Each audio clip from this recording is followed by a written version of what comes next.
What's up, motherfuckers? It's your boy Comics on the Edge. Welcome back to the Low Grades. Here's our intro.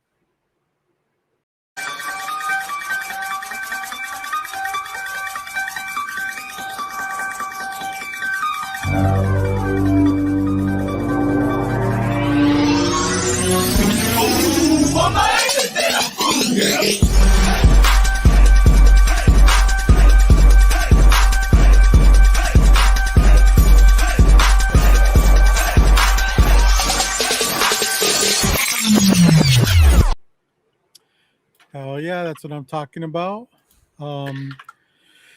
It's another Friday night, and here we are, me and Rob's FatStax. How you doing today, man?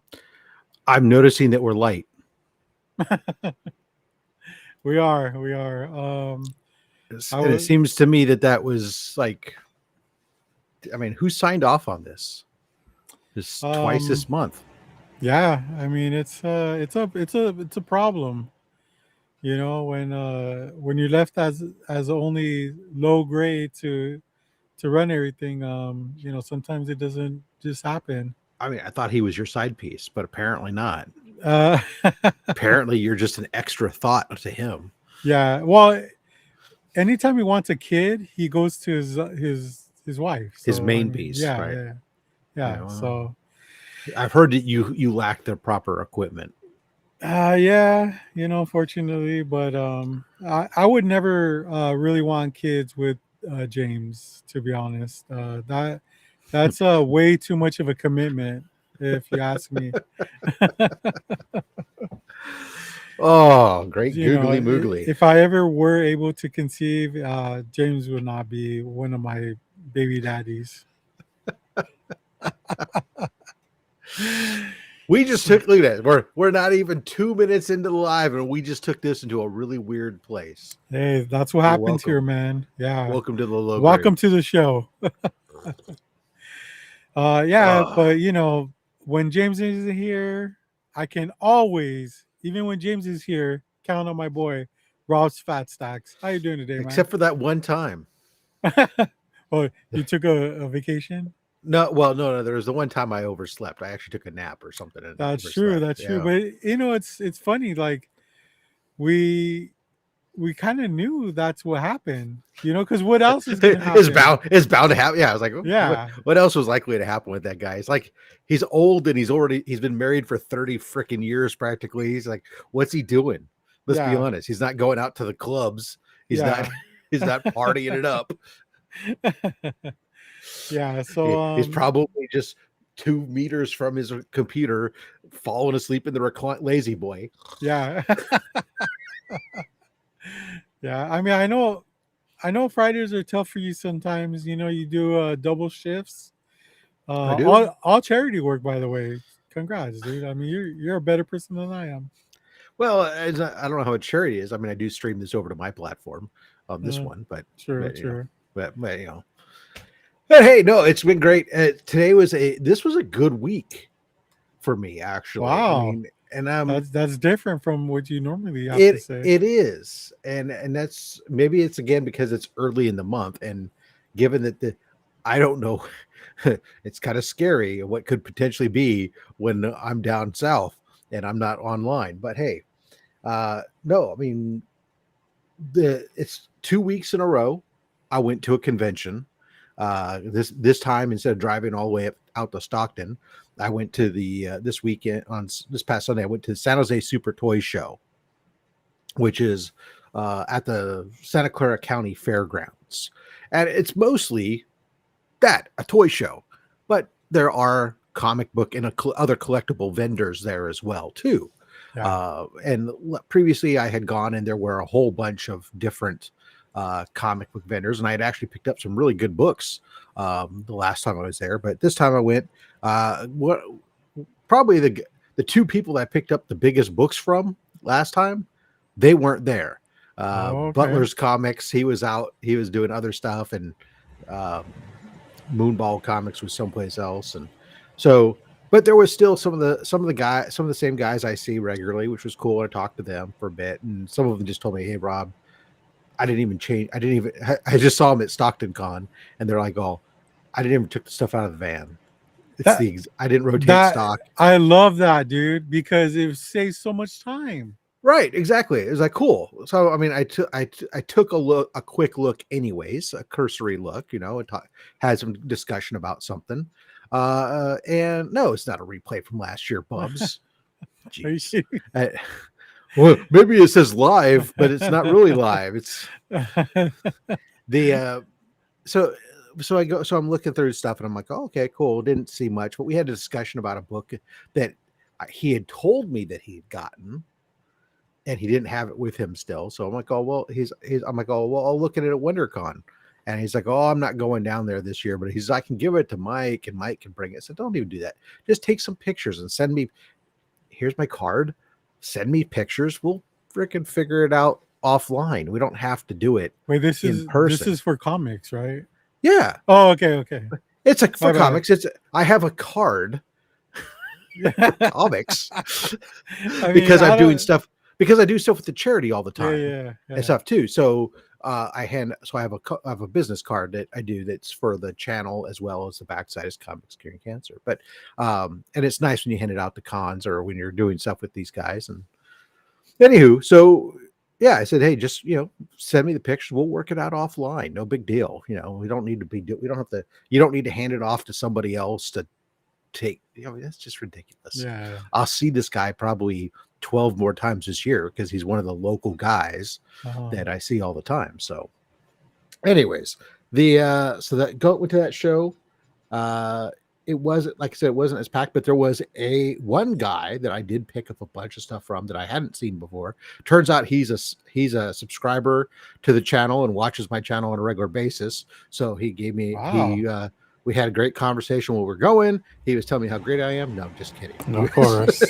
He was busy doing other stuff. But come the end, we had a conversation. And again, it was like, okay, he's knowledgeable about what I do and the giveaway box and everything else. And I had a bunch of stuff in the giveaway box. He gave me a deal. He's like, okay, cool. You're going to be giving this stuff away? No problem. Here, give you a deal. And so it was real nice to be able to pick up some really cool stuff. I picked up a bunch of some of the Bronze Age Fantastic Four, which I think has some of the best covers in there, and just some really cool stuff. So that stuff will all drop on Monday, but that was fun. Work has been light this week. It was front loaded heavy, but it's the last 2 days I've caught up on everything. Matter of fact, today I spent most of my day just waiting for an email to come in or something. I was like, I'm trying to plan ahead of anything I could. I'm like telling my own employees, hey, employee evaluations go live in like 5 days. Go start thinking about what you're going to do and pre-write this stuff or something. Yeah. And then, the only thing that's been downsized, my wife was sick. She got sick, so she's been staying at home. So she's sleeping out on her recliner and stuff away from me, trying not to get me sick and stuff. So I'm not eating dinner here tonight because I already had to cook dinner previous to this and ate. And so I'm all fresh here. But had a beautiful pizza meatloaf. Wow. So you know what meatloaf is, right? Yeah. So we chop up pepperoni, chop up some salami, onions, garlic, throw that in a bowl, some Italian breadcrumb seasoning, some Italian seasoning, some a little bit of pasta sauce, and then start throwing in the Italian sausage and ground turkey and ground beef and mix that all together, and then cook it like a meatloaf. And then when it gets done internally, pull it out, switch the oven to broil, put a bunch of mozzarella and some Parmesan on top of it with a little more marinara underneath that, put that back in and brown that cheese. And then sprinkle it with just another hit of Italian seasoning on top. Slice that up. Slice it up like Beautiful. a pizza, or just slice it like a meatloaf slices. But I mean, it's absolutely beautiful. I mean, it tastes wonderful. Very different flavor profile than your standard meatloaf. It's fabulous. Nice. It's awesome, man. I'm glad you could cook for yourself and like it. I cook for my wife too. I cook for myself. I cook all the damn time. You do, right? You do. That's probably this weekend's job is this weekend, aside from doing, since I have no cons this weekend to go to, yeah, and I'm kind of, my playlist, my hit list for this weekend, other than the live show, really is I have to do my taxes to see if I have any money to spend at WonderCon, and I need to go break out the smokers and get them ready for cooking season. Because yeah. winter is over for us here in California. So Unfortunately, it's a sad day for me. I hate the heat, and this weekend's gonna be a heater. yeah, well, this whole week. I mean, for Yeah, us, yeah, we're getting, I'm sure you're warmer because you're down in the desert, but up here it's going to be mid 80s, upper 80s. So yeah, I'll have to turn the air conditioner on. I have mine on right now, actually. No, I'm still at the temperature where we're mid 70s, so I can open windows and turn on fans. Okay, cool, man. I just want to go through How the about you? chat. Oh Well, yeah, let's say let's hello, go with the chat. Then we'll do chat. your yeah. Cool. All right. We got Batmite in the house. What's up, Batmite? Good to see you, Doreen. Bubs Comics. Hey, Bubs. Is this episode a replay from last year? No. No. We're It not could that be. advanced. We're AI right now. Some people say I've uh, always been AI. yeah, I believe that. We got the homie Raging KG Comics. What's up, JD? Good to see you, man. JSS Brooklyn. Send us a link for Stockton Con. What do you think he was talking about, Robert? I mean, it could be anything. It's Rob's FatStax, man. We got Rod the Rican. Good to see you, man. Oh yeah. Christopher Braz. Is that what it's called? Yeah. Yeah, sure. That's your dude. Okay, cool. Big guy talk. Yeah, when you talk about cooking, he's just like, that's big guy talk. Yeah, it is true. It's true. JSS Brooklyn says, "Oh, stop! We had snow yesterday." Yeah, Lucky. when you look at the weather map for the next week, it's basically like the Mississippi River. To the east, keep your jackets on. On the west of the Mississippi, go get your tootsies done. Get out your flip flops and your shorts because it's time to go visit the pool. Yeah. Comics Addicts. What's up? Happy Friday the 13th. See, that's what I was wondering when you said that James wasn't here. I was just unlike James to miss Friday the 13th. That's like his favorite day. Yeah. I have windows open and a fan on. And then Bubs, I don't know. He it's like he tries to run the show from the chat. It's crazy. House is like 78 degrees. Oof. No James today. Yeah. I recently picked up a CGC 4.6 Amazing Spider-Man 17 for $200. 4.6, 4.5. Sounds like a good deal. Yeah, hopefully it was a 4.5. If it was a CGC 4.6, you probably got ripped off. You got the Japan version, the Timu version. China. The team. Yeah. The CTC. Comic Addict says it's going to be 90 on Monday. In Fresno. Yeah, Fresno gets much warmer near inland than. Yeah.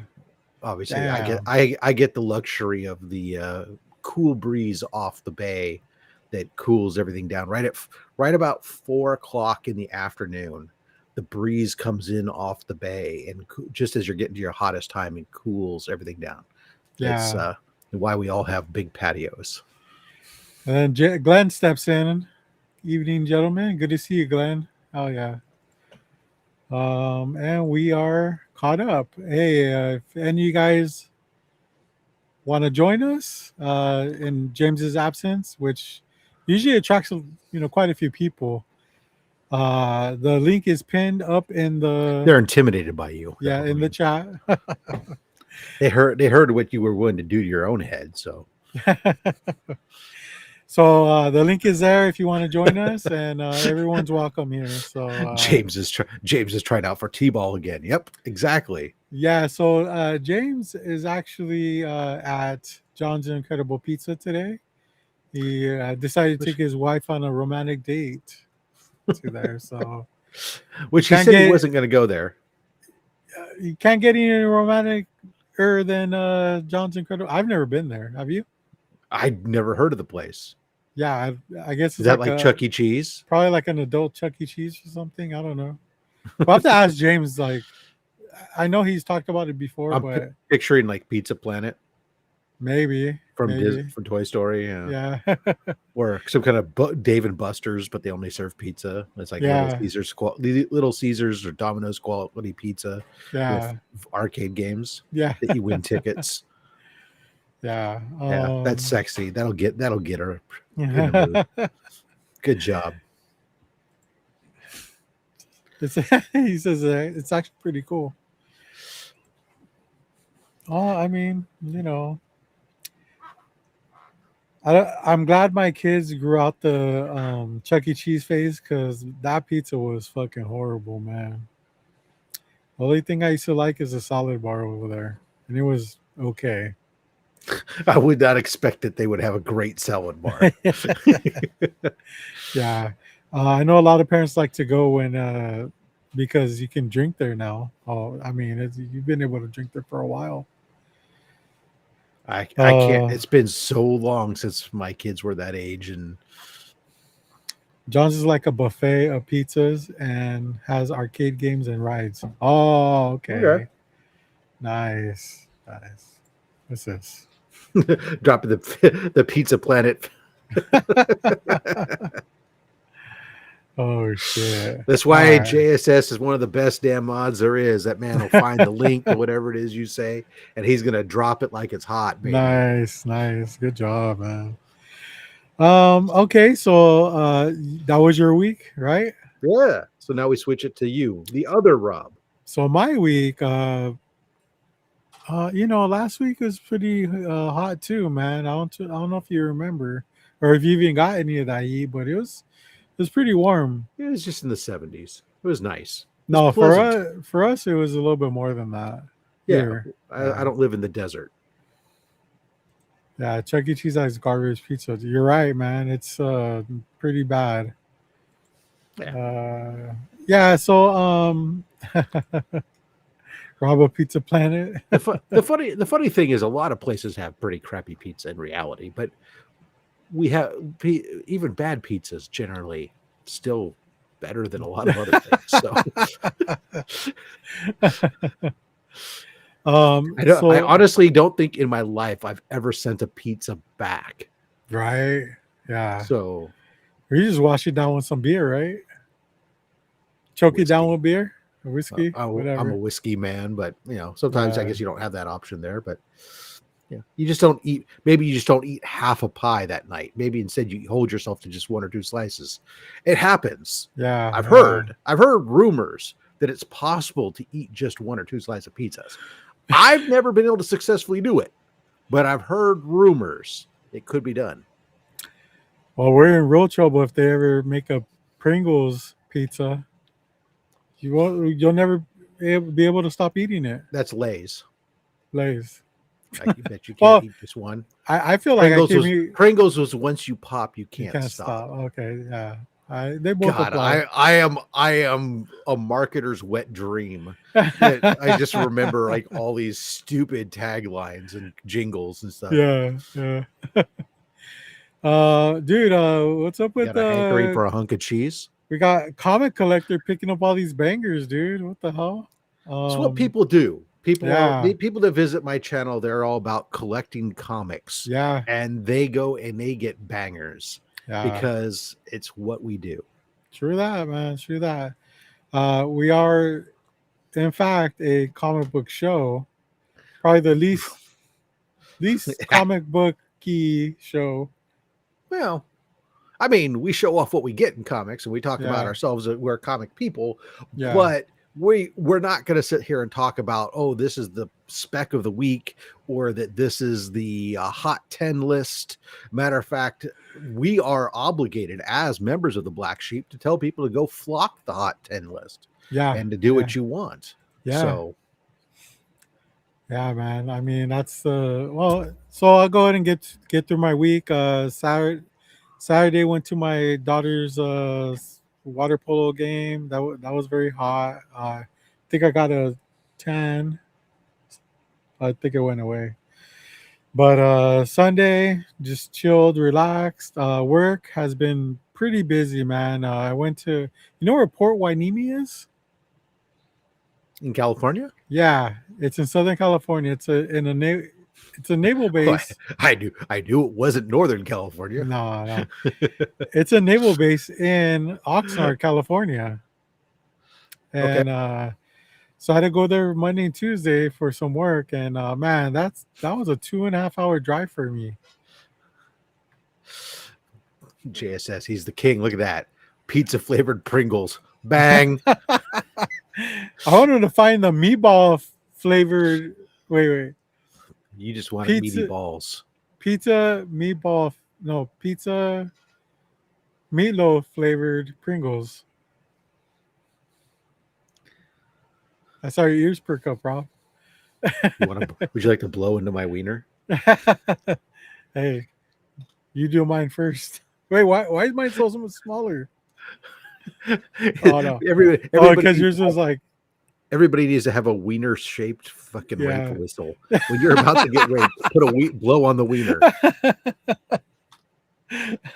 These whistles are not very good, actually. I mean, you blow into it. If you blow too hard, it just doesn't really do anything. Well, let's be honest. I mean, if you were being raped, you'd enjoy it. I don't know until that time comes, Rob. Oh, I guess it depends upon who. Yeah, James is okay. Yeah. Anyways, back to your week. So you were off. So you were off in Port Hueneme and Hueneme, Oxnard. yes. Yeah, Mm-hmm. naval base and everything. Saw some battleships. Really cool place, man. Then after that, the work just kind of. I mean, we're still busy, but it just kind of same old shit. That's how work is. I mean, Yeah. monotony, right? We're gears in the machine, and we're hoping just not to break a tooth. Yeah, right. JD is right. It's kind of cold in here, dude. With us showing off our wieners. Christopher says, any McFarlane CGCs worth talking about? Oh, I guess he was just doing a signing. I didn't send any books well, off to McFarlane. maybe that's what he's talking about after the signing. Normally, like you'll see some like unique books that he's signed, or some I've seen some crazy people ass shit. complaining about Yeah. some of the. Yeah, I saw some videos of people complaining about they didn't like that Todd didn't sign it in this optimal spot or the this or color. that. I'm like, oh, yeah. I'm like, fucking did you send it in a window bag? Because you know what? Look, CGC sells their stupid framed things that basically give the artist or the writer or whoever's signing it a huge amount of space to choose from. And that's fine if you're lazy. But if you're precise and want your signature in a particular place, then you need to learn how to do a window bag yourself. It's not complicated. There's a billion YouTube videos, including there's one somewhere buried on my channel of how to make a window bag. It's Very super easy. Simple, Yeah. and it guarantees you basically almost. No, it doesn't, because it greatly increases the chance of your success of getting a signature where you want it. And then you can even put a request for a color or colors, and maybe they'll honor it if they have it. But yeah, this is true. I think he might be referring to there was a post that I saw where the guy did make a window bag, and it had to be they had to have taken it out because the area that it was signed in was not near where the window bag was. But some artists do have a sweet spot that they will only sign in an area on uh, their own books. on their Yeah, own books. Yeah. yeah, So it's true. I don't know, man. That's Like, what happens with a set when you send it in. It's always going to be yeah, a little bit of that, but fortunately for me, I'm not. I'm going to get hit with somebody's going to throw something at me. Probably going to get 3 unsubs for saying this. I'm not really a McFarlane guy. I mean, I recognize what he's done for the industry, yeah, but he's a signature I don't have in my collection, and I'm really not all that keen to care about having one necessarily. yeah, He would just wasn't the guy that I thought was like, oh, I love this guy. I mean, even though I did get into comics in that era during the McFarlane time, I just was oblivious and didn't care and don't yeah. care about Spawn. I know. Please. No, only 3 unsubs. Come on, guys. um, but so that's just my personal choice. So fortunately, I don't have this particular issue with this individual one. But Yeah, for me, I wasn't, and I have a lot of respect for him. Even now that after I met him, he was such a cool guy. We talked for a little bit at the signing, uh, and I like him more than I did before, but I still am not like a McFarlane guy, So yeah, James just unfollowed you, Rob. yeah, well, it tracks. I told you. No, some would. Uh, Yeah, yeah, I mean, he does. He does occasionally. He doesn't do a ton of cons. He doesn't. Like these bigger guys. Sometimes they have um, they have a lot of things in the going on, and he doesn't need the money going to the cons and or the other stuff, and so he does go occasionally, but because he doesn't go as often and he's in such high demand, when he does a CGC signing event or something, yeah, it's like days of signing of yeah, that 10 thousands of books get sent in, so yeah, yeah. And that's the thing too. He used to maybe do a signing once every like 2-3 years or so. So the availability of his signatures was like very scarce, because a lot of people would get stuff signed and just hold them onto themselves. Now it's like people are signing just to flip, and he's doing all these you know record numbers of signings and shit, and it's like so easy to get his stuff now. Um, for me personally, like when I got my comic shop news sign, I was gonna flip it, not gonna lie, but once I received it, I was like, this is kind of cool. I like it, so I ended up keeping it. Not to say I wouldn't sell it like in the future, but I just thought it was really cool. And then, after meeting him and getting the signature, like those books will probably, stay in my collection for a while. obviously I'd keep it because I don't sell anything, but I wouldn't mind having like a Spider-Man 1 signed by him. I mean, it's not a value book, but Yeah. I'm also not gonna go through the expense of sending a book to a signing to have it signed, because it's you know pretty costly for that for his signing events, Yeah. and I don't care that much. So it'd be more like if I happened to be going to a con and he happened to be just sitting at a table doing stuff, and it was no big deal, then maybe. But otherwise, I'm fine. Yeah. There's other artists I dig getting signatures on, but now it's almost kind of like hipster me wants to be ironic and not I want to be ironic about it and not do the not like him just because everybody else does type of thing, you know. um so it looks like Comics Addicts is having trouble with the link, probably because he's on your Well, side it's of the pinned on mine too. So, okay. but he might be having a little bit of difficulty only because there's also a poll going on mine as well. Oh, So okay. it's up at the top with the poll. Yeah.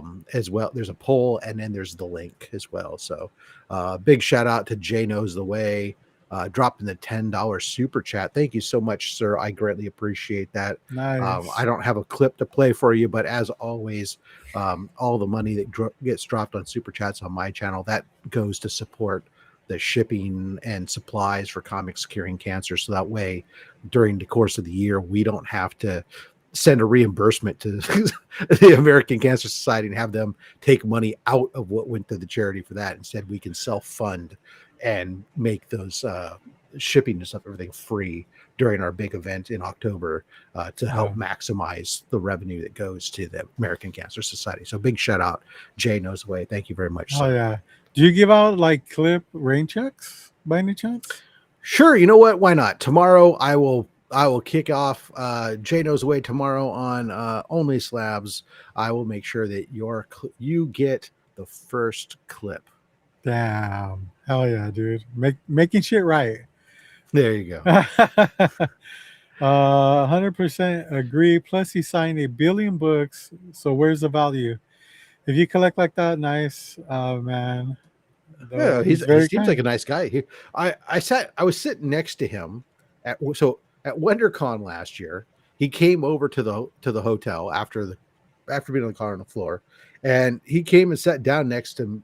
Batmite, I think, was having the conversation with him, and I was just there. But he was interacting with all these people. He was being very, very kind and very gracious. That He might wasn't always on been a the con- fangirl, huh? No, she was being cool too. But I mean, A McFarlane groupie, if you will. I think she was acting more like a handler and keeping people at bay for him. Okay. But he could have just like, hey, I'm not on the con floor, leave me alone type stuff. But he was being very cool and signing stuff for people there in the lobby and all this other stuff. So I don't doubt that he seemed like a genuinely nice guy for the brief interaction I had or my observations of him. That's about it. Cool. Oh God, Christopher. Yeah, I don't really know, like, Spears doesn't really do too many shows, right? I mean, he does a Well, lot of online sales. he's obviously very busy doing 27 covers per per thing, per issue. but and he's and he's been doing stuff for a while, but he's kind of like he became like the hot flavor du jour for some time here, and so you're going to maximize that. You're busy doing art and stuff. I'm sure that he'll be doing some cons and stuff, and I'm sure he has done some. I mean, but he's busy, so he doesn't have time necessarily to get out to a bunch of cons. Yeah.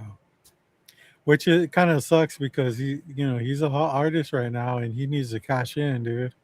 Imagine him at the Well, con right now. yeah. Like, Well, I mean, he is cashing in, burning out all his books. If anything, though, right? it probably would do him well to Take a break.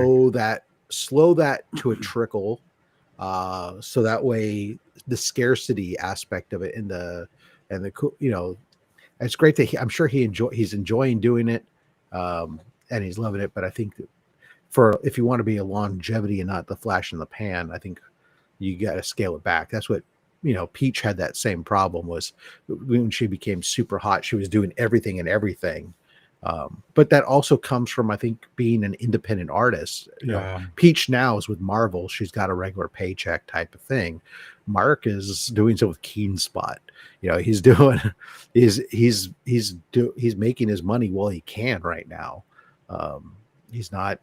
He doesn't have a regular paycheck from a stand in on that. So, I understand it's a balancing act. Yeah. Yeah. I was involved in this problem here. The sign-in event that caused a huge grading backlash and backlog. Yeah, dude, I mean, I waited a long time for my book. It was kind of crazy.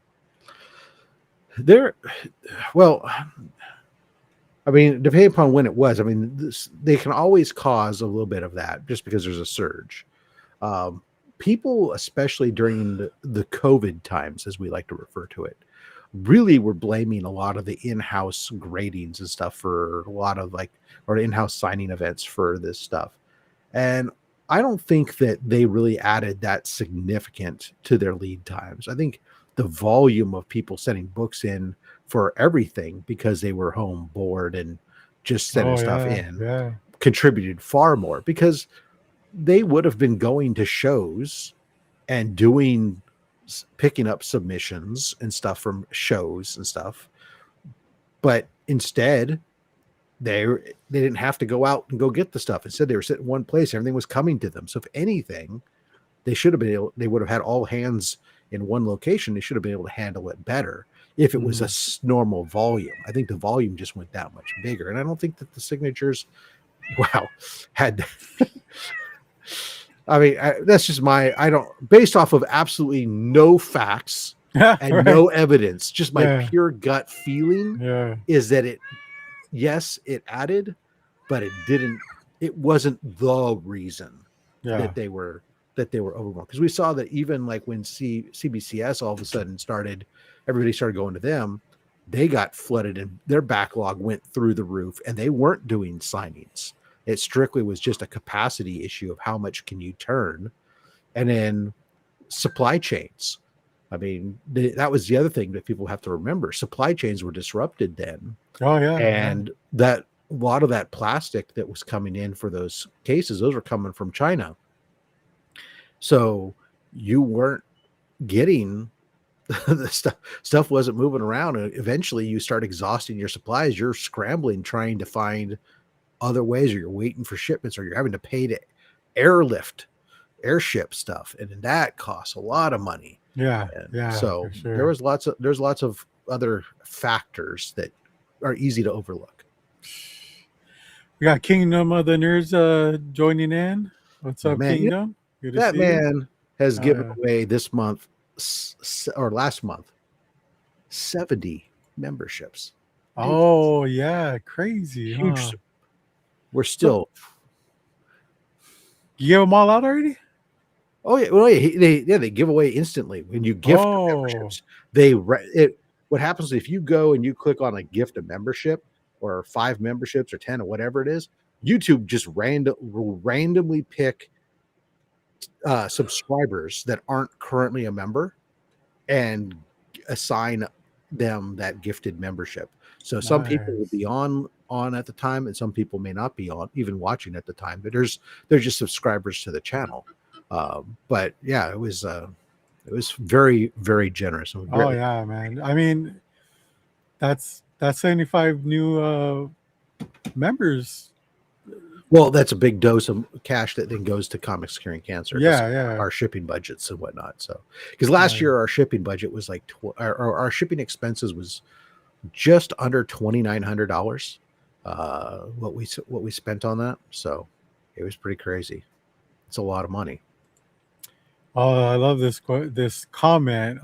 Christopher says, I have a CBCS 9.9, but it doesn't hit like a CGC. Dude, what do you think about that, Rob? It's very annoying, to be honest. I mean, so it would be great if CBCS, who especially for a while was considered to have stricter grading and everything else, you would think that there would be equal or on par. But it's really become a CGC is the one. There's a big difference in resale value. People just don't, and some of it is some people are just married to a label. But I actually think it goes further back than that. I think that what it did, and this is CGC's brilliance, in the early days, as the first comic book grading company really to go, they built a very strong online forums, because that's what, in that time before social media, you had forums that you developed. Yeah. And those forums, they built a very strong community and a lot of gamification and different things that are built into this. Like, the CGC registry, a CBCS slab doesn't do you any good. So people don't look for it. and all these different types of things. So not only were you the first, a no name that was out there that people knew, so people, and it's hard for other people to start be competing with that if you're not a known entity and respected. But then you get this whole community that has been built as like your rah, and they really don't look favorably on some of the other slab companies. Matter of fact, I've long said that I think that's been PGX's biggest thing. PGX has had issues themselves, don't get me wrong, but you know, you will see CGC has issues all the time, and people forgive them instantly like that overnight and send off their next thing. But and they'll say, well, I haven't had any problems. Okay, cool. Well, you know what? I never had a book swapped out on me, supposedly, or, you know, any other the things from like 25 years ago that people want to blame on, or whatever, however long ago it was, you know, PGX and stuff. But so it would be nice if there was more than one grading company that was well respected. Is PSA going to be that one? I don't know. I can't send my books to them. I can't stand their label. Dude, I just saw that whole. I'll just call it a documentary. It's not a documentary. It's one person's channel where he sent cards. Yo, dude, that was nuts, man. Mm-hmm.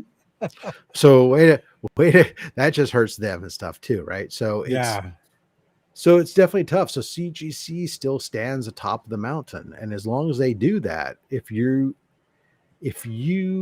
even if you are a collector just for yourself, like I have 1,200 slabs, right? Or over 1,200 slabs. Humble brag, look at that. No, I say it every week on Only My Slabs. It's not said to be a brag. It's an admission of a problem. And a lot now, the majority of them are CGC, but probably about 35% are not CGC slabs. There's a lot of CBCS slabs, especially anybody who's been watching the series lately has seen. There was a big phase where I was sending everything to CBCS. So I really wish that there was a view made to a necessary. And I'm not a guy who sells stuff, but at the same time, if I'm going to the money that it sends, costs to send a book in to have it rated, I don't want it to all of a sudden, if I do need to sell it, or I do want to sell it, I don't want it all of a sudden to have it sell for $100 less or whatever, just because it's got the wrong label on it. I mean, so it's tough. So it's really tough to overcome that as a competitor, but I hope there is a good competitor that's solid, because the runaway pricing, the annual price increases are tough. And you could tell that CGC this year didn't fear PSA, because all they did is they raised their, PSA came in with higher prices. So CGC, rather than sit there and go like, oh no, we're afraid, let's keep our prices lower than them. No, they raised their prices to match up. So we don't fear them at all. Let's raise our prices to match. Let's go. Yeah. So we got House of L and Signature King joining in on the fun. Nice. Signature King's I need to get Signature King back on Only Slabs. He's a great guest. Nice. On the show. Your boy, the Alien. What's up? Good to see you. Yeah. Does the Signature King mostly collect signatured books? Oh yeah. He's got a ton. Yeah. Oh yeah. All graded or just yellow labels galore, baby. Nice. Yeah. The registry is a good thing. Hell yeah. It's addictive. Yeah. The registry has done stuff to me. I mean, look, I got on like this idea on the Eternals that I was gonna, I was logged myself into the registry, and then all of a sudden I did the math one day, and I was sitting there, oh man, even though I was perfectly fine with all 9496 books, all of a sudden I looked like, oh, if I upgrade my Eternals #1 from a 9.6 to a 9.8, I would jump from like number 24 on the list to like possibly number 10 and knock a buddy that I knew out of the top 10. And so I'm sitting there running around trying to upgrade. I was trying to upgrade to a 9.8. And I was even going around Heroes Con last year asking different booths, hey, do you have an Eternals #1 and a 9.8? And they're like looking at me like, who's asking for that book? And I told them, look, I'm on a I'm on the noble quest. registry. I said, no, I told them I'm on a noble quest. If I get that book, it will move me to the top 10 and knock a buddy out of the top 10. All of a sudden, vendors were helping out trying to locate this book because because collectors are always that rivalry, everything that's going on. Yeah. And the registry does that. That's a brilliant thing that CGC did, and that builds that brand loyalty because only their books count. Yeah. Yeah. It's probably one of the most brilliant things that they did, to be honest. Yeah. Right And after coming up with grading comic books. look at Nuck and Fuck just joined us. What's up? Good to see you. Love that guy. I know. You always talk about him. One of the great names. There's a lot of really cool names. Yeah, there is.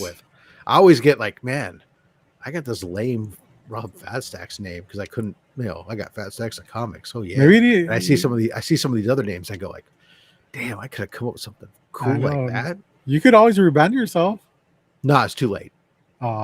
It's too late now. I am what I am. You're too old, right? I'm like Popeye. I am what I am.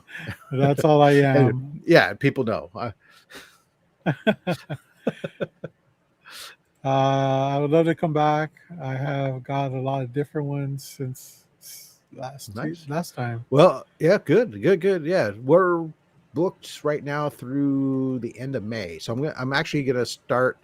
I hadn't been going out seeking anybody for a while, but now that I'm about 3 months out from June, it's time for me to start booking June and July up. Yeah.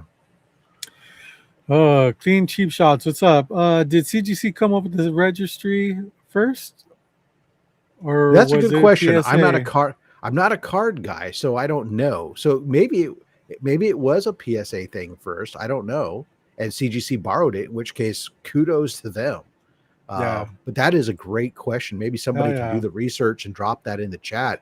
I've just, as far as, when it came to cards, I was, only time I collected cards really was as a kid, right? Football cards in the 80s and some baseball cards, and they're all worth nothing. Yeah. Definitely no grading. So yeah, going back to the 9.9 CBCS CGC. Oh yeah, that doesn't hit. Yeah. So my feelings on that is the 9.9. I'm like you said, you always hear that CBCS graded harsher. So I think you're in good hands. You can always send that over. I don't know, man. Like, would you risk it? I famously have a series with PGX books called PGX Conversion Therapy. Yeah. That's right. Where I've sent not just, I've sent some Silver Age books and stuff and, mid-grade books and seen how they come back. But I also took modern 9.9 and 10.0 graded PGX books and sent them to CGC to see what they come back at. Now, every single one of them did not come back a 9.9 or a 10. They came back all 9.8s. And I expected that, to be perfectly honest, just because once you go through the process of handling the book to crack it out and remove it from the inner well and stuff, it introduces additional handling that the chances of getting a 9.9 or a 10, even with an additional press, is just very minimal. But it was fun, and the books weren't worth a ton anyways, and I didn't really care. It was far more interesting from a viewer standpoint in an experimentation than anything else. It's possibly one of my favorite segments that you have on your channel. I'm probably going to do another one sometime. I do have, because I have several. I think I have some more Harley Quinn books that are graded 9.9s and 10s that are signed by Amanda Connor and Jimmy Palmiotti. And I really don't like the gold PGX label. It's really bad. Yeah. And before I never had sent them in because I would get a green label. But now with JSA, I can send them in to get JSA labels on them. I know they're legit because I personally sent the books to Paper Films to have them signed by Amanda and Jimmy Palmiotti. So Yeah. Do you think CGC fired too many people? mm, Every time you heard about them firing or laying people off, it was like a big deal. Now you don't really hear about it too much. they hired people to get caught up, and then they you're going to right size stuff. I mean, whether they are temp workers or anything, I don't know, but it's a business, and we know Blackstone is, I think that's the name of the parent company, right? Yeah, yeah, Blackstone. yeah, Yeah. They're all about profit, so they're gonna do what that's what's in their shareholders' interests above all else. How's that? yeah. Uh, Nuckenfoot says, Rob, all the years I've submitted books, I only got one 9.9, no 9. tens. Yeah, I have never received a CGC 10. I have several CGC 99s, Okay. including several right here. Um, but I've the only 10s I've ever gotten were from PGX. And I explained many times, and it's worth noting again, a grade is not from two different companies is not equal for a Yeah. reason. That while they use the same points system, what their definition is of a 10 or a 9 or whatever the grade is differs. So there are certain things that CGC says if it has, for example, any foxing on a book whatsoever, the highest grade it can get is a 9.2. Period. That's it. Doesn't matter how pristine the book is, it has foxing 9.2, 9, nothing else. Other graders, they just count it as a single fault. So it might be able to get a 9.6, depending on what it is, right? And the same thing happens with if CGC would grade a book, they'd have a book come in and they would look at it and they go, okay, it's starting as this book, it starts at a 9.8 because we expect a book to have certain manufacturing defects and certain handling defects from shipping. So by default, a book is a 9.8 is the highest grade it can get out of the blocks, unless it has, as they deemed it, plus attributes, an absence of handling errors, an absence of manufacturing errors. Those things are how then they'll give it that boosted grade to a 9.9 or a 10. So if you're starting all your books essentially at a baseline of a 9.8 and you have to have mysterious things to get a 9.9 or a 10, your people, even if they see a book that just looks flawless, chances are they might not even be looking to give it that extra boost because, so you're going to get a lot of 9.8s as your high end. You're not going to get 9.9s, and 10s are going to be super rare. If, however, you're a grading company and says a book comes in starting at flawless and we start deducting points from a 10.0 down, just by the pure nature that you start at a 10, you're going to give out more 10s. Yeah, for And sure. again, it's just it's not one grading system is better than another. It's just a different it's a different grading system that just happens to use the same scale. And because the scale is the same, we as collectors tend to think that they're all the same and that they're all working off of the Overstreet guide, when in fact, almost none of them, they might have started with the Overstreet guide, but most of them run off of their own modified version of the Overstreet guide. Yeah, yeah. Hey man, you're talking about good, terrific mods. We got Christina Payne in the house. What's up, Christina? Drop it like it's hot. Now I'm uh, talking about all these high grades. I think I'm on the wrong channel. Let's talk I about some low grades. know. Missing a back cover? 0.5. There you go, man. Do you think anybody can beat Dr. Manhattan? Probably not. The Spectre, maybe. Christopher Reeve signed book. Oh, CGC JSA. Wow. that is a sexy book, Yeah, right. especially if it's a Superman book. Not so sexy if it's Plastic Man. But Can anybody explain the difference between a 9.9 and 10.0? I yeah, can because so I got one submission where and the JD was on that show. It was on my own channel. It was uh it was one submission, I think 10 books, and 3 of them were 9.9s.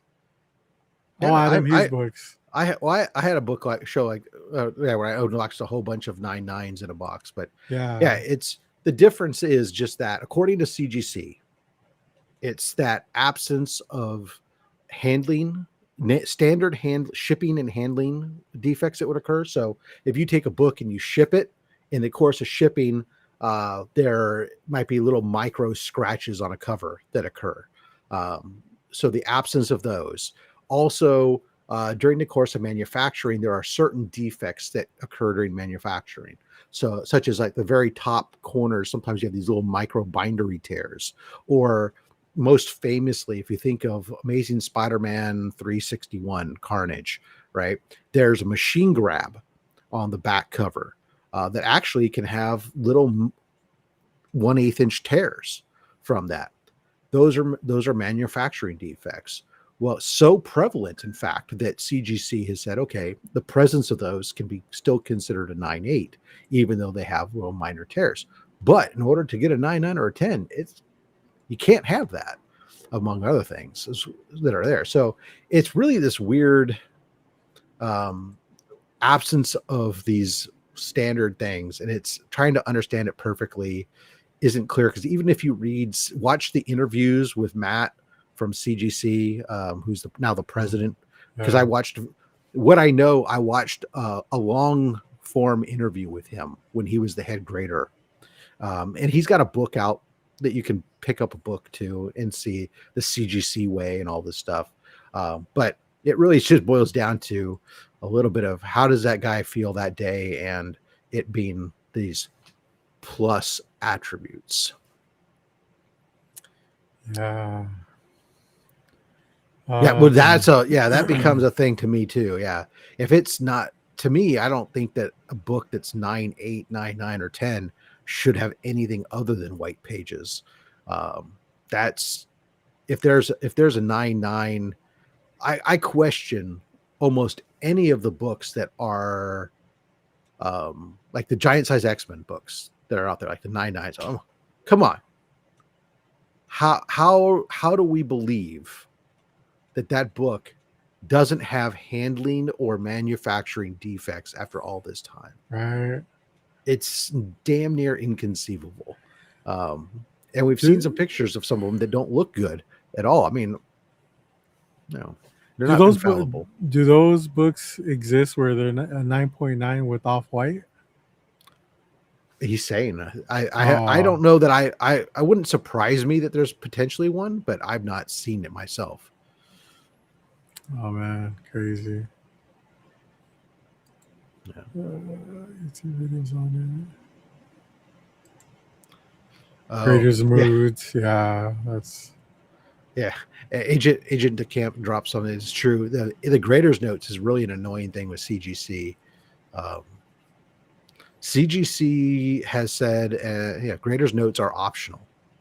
For the grader doesn't have to give his notes, which is and you're used to seeing it like on 9.4, 9.6s, 9.8s. It's very common not to have graders notes on them.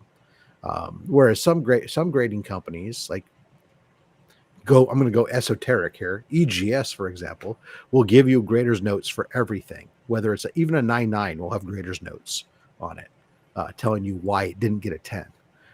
But it's really annoying when you have a book that's like a 7.0 or a 6.5 or something, and there's 0 graders notes, and it's just optional. The CGC can admit all they want that, yeah, it probably should be there, but the fact that they don't turn around and make it mandatory, it's just resubmit it. But at least they're not charging us the $5 fee anymore to get the graders notes, to find out that there are no graders notes. See, but CBCS is good for something. It gives them a competition, because CBCS was always free. Mhm. You True. just enter the And barcode it or should scan be. the, yeah, It should be part of the record. That yeah, those grader notes should be there because that is your qualification that that grade is accurate. You're noting why is it this grade? yeah, That absolutely 100% should be there in a matter of transparency. yeah, for sure.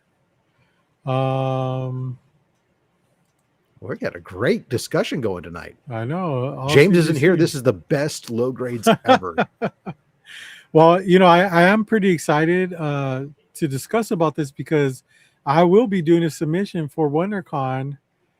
Not a huge At Winter one. at Yeah. WinterCon? Yeah, Yeah. yeah, yeah. They announced the other day. And now I'm kind of like trying to figure out what books I want to send.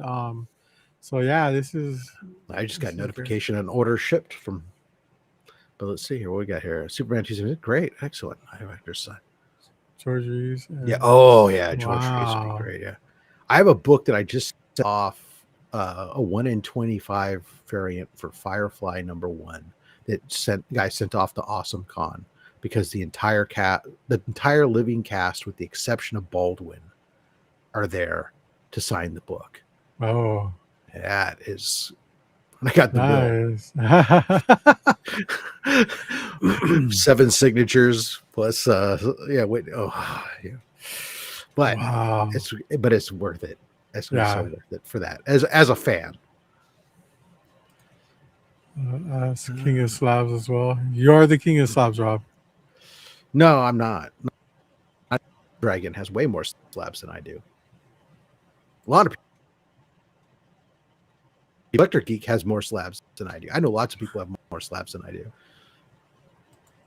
But most of them also have better slabs. I have some good slabs. Don't get me wrong. I have some bangers even. Yeah. But if you're watching my series of only my slabs, you also know I have a lot of what the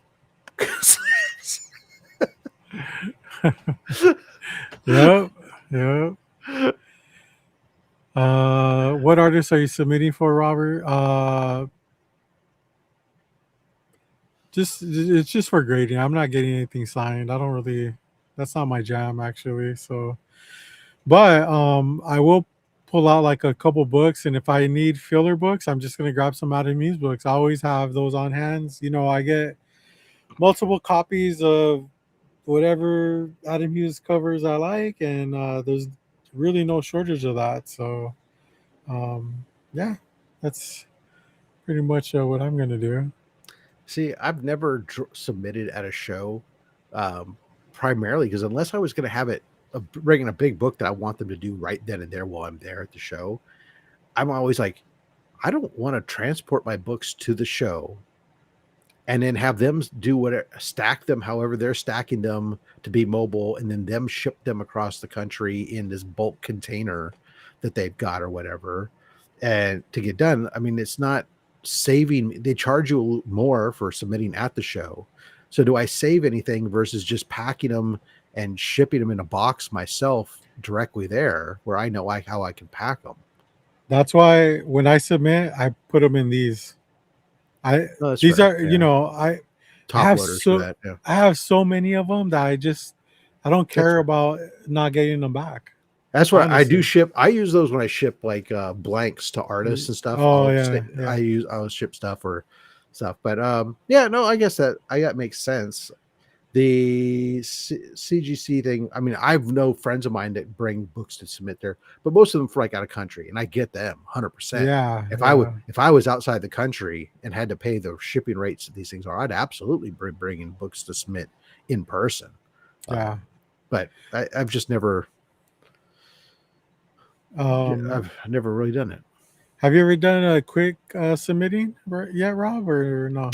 A quick the new, yes, actually, the notification that I just got today, that they're shipping my books back. I did the new CGC quick submit, and so for anyone who doesn't know what that is, it means you don't have to go through the hassle of go find which book and variant it is, and that can be super beneficial because sometimes identifying what particular variant, if it's a modern book that has a lot of variants, it can be very difficult to find, especially like this particular submission had a bunch of J. Scott Campbell books. Okay, so J. Scott Campbell exclusive. He makes like 12 versions on his own. And does their cover A really the same as his cover A? I don't know that. Yeah. There's no way to know 100%. So the Yeah. quick submission was definitely, I tried it out. I sent the books in, and I know it was driving me bonkers because I forgot what I sent in. I've gotten bad. I used to be very good about tracking. I used to have in the COVID days, I had a spreadsheet that I tracked all my books when they left my inventory. I tracked what presser they went to, how long. I was tracking how long they were at each location because I was doing YouTube content on how long these delays were, right? And stuff. Oh, it took 150 days before they even accept from when the package was delivered till they even opened it, and then blah blah blah. But I've gotten lazy and I kind of stopped doing that because I always at least knew, like, okay, I sent it out, I could look at my packing list and see what it was. But this go around, I was like, I saw there were books there, and I'm like, what books are they? The packing list didn't tell me because I did this quick submit, so I had to wait until they got done grading them, or at least they received them and made it clickable for me to see what books were sent in, and that took forever. But then I go, oh, that's where that book went. Yeah. Okay, cool. I was wondering where the hell my Valkyrie went. Now I know. It was at CGC. Nice. Yeah, so I tried this quick submit at LA Comic Con, and oh man, it was not. I submitted vintage books at the time, so vintage books are really are really easy to find. Mm-hmm. It's the modern books with all the variants and stuff. So yeah, I can see it. I can see that working out way better because, like you said, you don't have to look everything up. Yeah, or sometimes you're sending in books that are like so low print that you're the first person submitting the book. Yeah. Oh, yeah. And there's nothing, right? Like you can't even drop it down to anything. I had that with like a Stanley tribute book I had. There were other variants, but that variant that I had was never submitted. Yeah. At least that I could determine. Because I went to the point where I was clicking on each one and like looking them up in their registry so I could see an image. Right. But, obviously with the Comic Screen Cancer books, that was easier. They didn't. I know the details on those books. I can send, okay, doesn't exist. Chances are it does exist because DJ usually submits before, as soon as he receives payment or receives the initial shipment of the books, he sends his copies off. So by the time any of us get our copies to send in, CGC's already he's already got his back. Earlier there's a Wolverine 1 9.9 on eBay that's listed at $18,995. Has off white to white pages as a blue label. I mean, I don't think that a book that has off-white pages should be at 9.9. That's my personal belief. I mean, I also don't believe that a Wolverine 1 in a 9.9 is worth $18,000 compared to a 9.8 at $400 or $600 or whatever. It's like, yeah, I understand that there's less of them, but I mean, come on. That's just people with too much money. JD wants him to do a on-site grading at WonderCon. Dude, isn't that like expensive though? Isn't it like on-site grading is more expensive, but you drop your book off on Friday, you pick your book up on Saturday or Sunday, and it's done. You take your slabs home with you. Again, for the international traveler, that's a huge savings. Like I know my buddy Chris, the comic vet, when he goes to Heroes Con, he always brings books with him.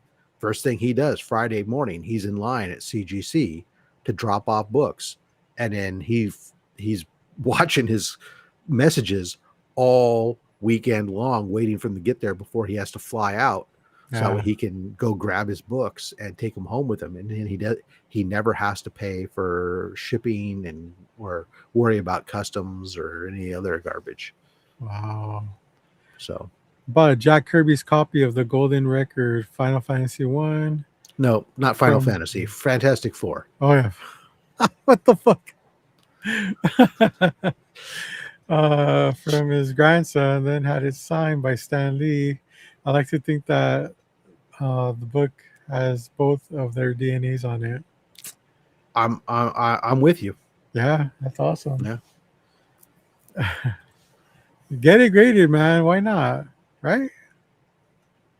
Yeah, not leave my site. Well, that's one of those books then that you do on site with walkthrough grading or something. True. I mean, I don't think they're gonna switch it out with the copy they have. No, no, but I mean, it's like you that book just means so much when things happen, right? And that's why like there are a lot of people who like the on-site grading. That's where they're going to go to a con in their local. They're going to bring their big books because I'm not going to. If I had an AF-15 that was raw, let's just say miraculously somehow, and I decided I was going to have it graded, okay, I ain't fucking walking that shit I'm not to the mailbox and sticking it in the mail. And I'm not just dropping it off at WonderCon and having them ship it either too. I'm taking that motherfucker with me to Heroes Con. No, you're gonna drive to Florida and drop it off, right? No, I'd go to Heroes Con because they do on-site grading at Heroes Oh. Con. And I can then be at a convention at the same time. I don't want to go to Florida. I don't like Florida. No offense to anybody here is from Florida. I've been to the state. It's just not my cup of tea. That's all. Anyways, so yeah, I would just go to Heroes Con and have it graded live while I'm there. That's just me. Kurt wants to know the difference between a 9.6 and a 9.8. I mean, it could be anything, right? Like, you know what? The thing that doesn't help us is we don't know because there's no graders notes on any of those grades. Well, again, with everything, it's you do a summation of defects, right? So little spine ticks, little color rub, little this, little that, whatever. The accumulation of defects, they start doing their deductions. And so it can be any number of things between a 9.6 and a 9.8. But the reality of the situation is the difference between a 9.6 and 9.8 is about 4 times the price. Yeah, right. 3 to 4x is our general difference in price. There's very little difference between a 9.6 and 9.8. There's a very little difference between a 9.4 and a 9.8. You know, they're very subtle differences. That's why the grading scale is so close there, and it's, you know, trying to understand sometimes will drive you crazy. Yeah, for sure. And that's why a lot of people are very anti-grading books. It's not just, you know, they like to stay on the oh, well, you can't read it and this also. But the other part of it is simply that it is a subjective thing, and it's maddening sometimes when you swear up and down, no matter how well versed you are in a system, that the book is one thing and it comes back something different, and you're like, what the hell?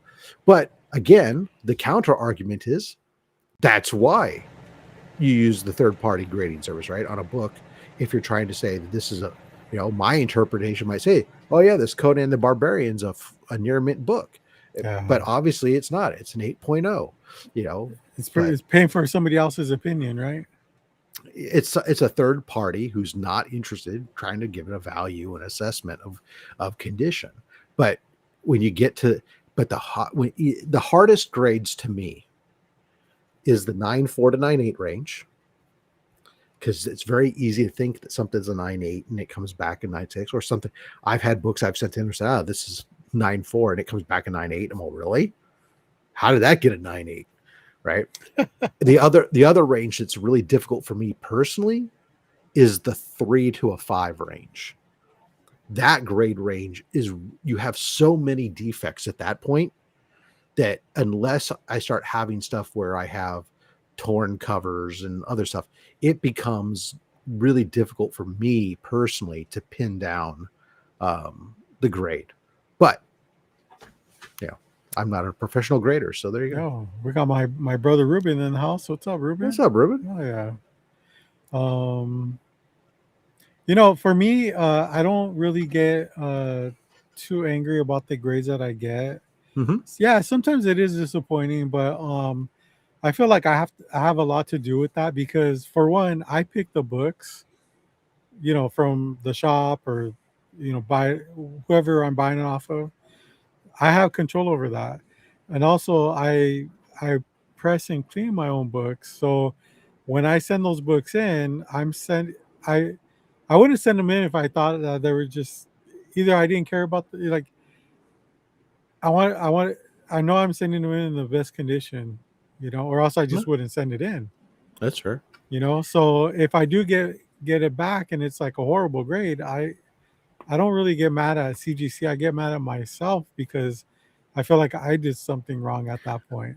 I generally know exactly what I did wrong at that point.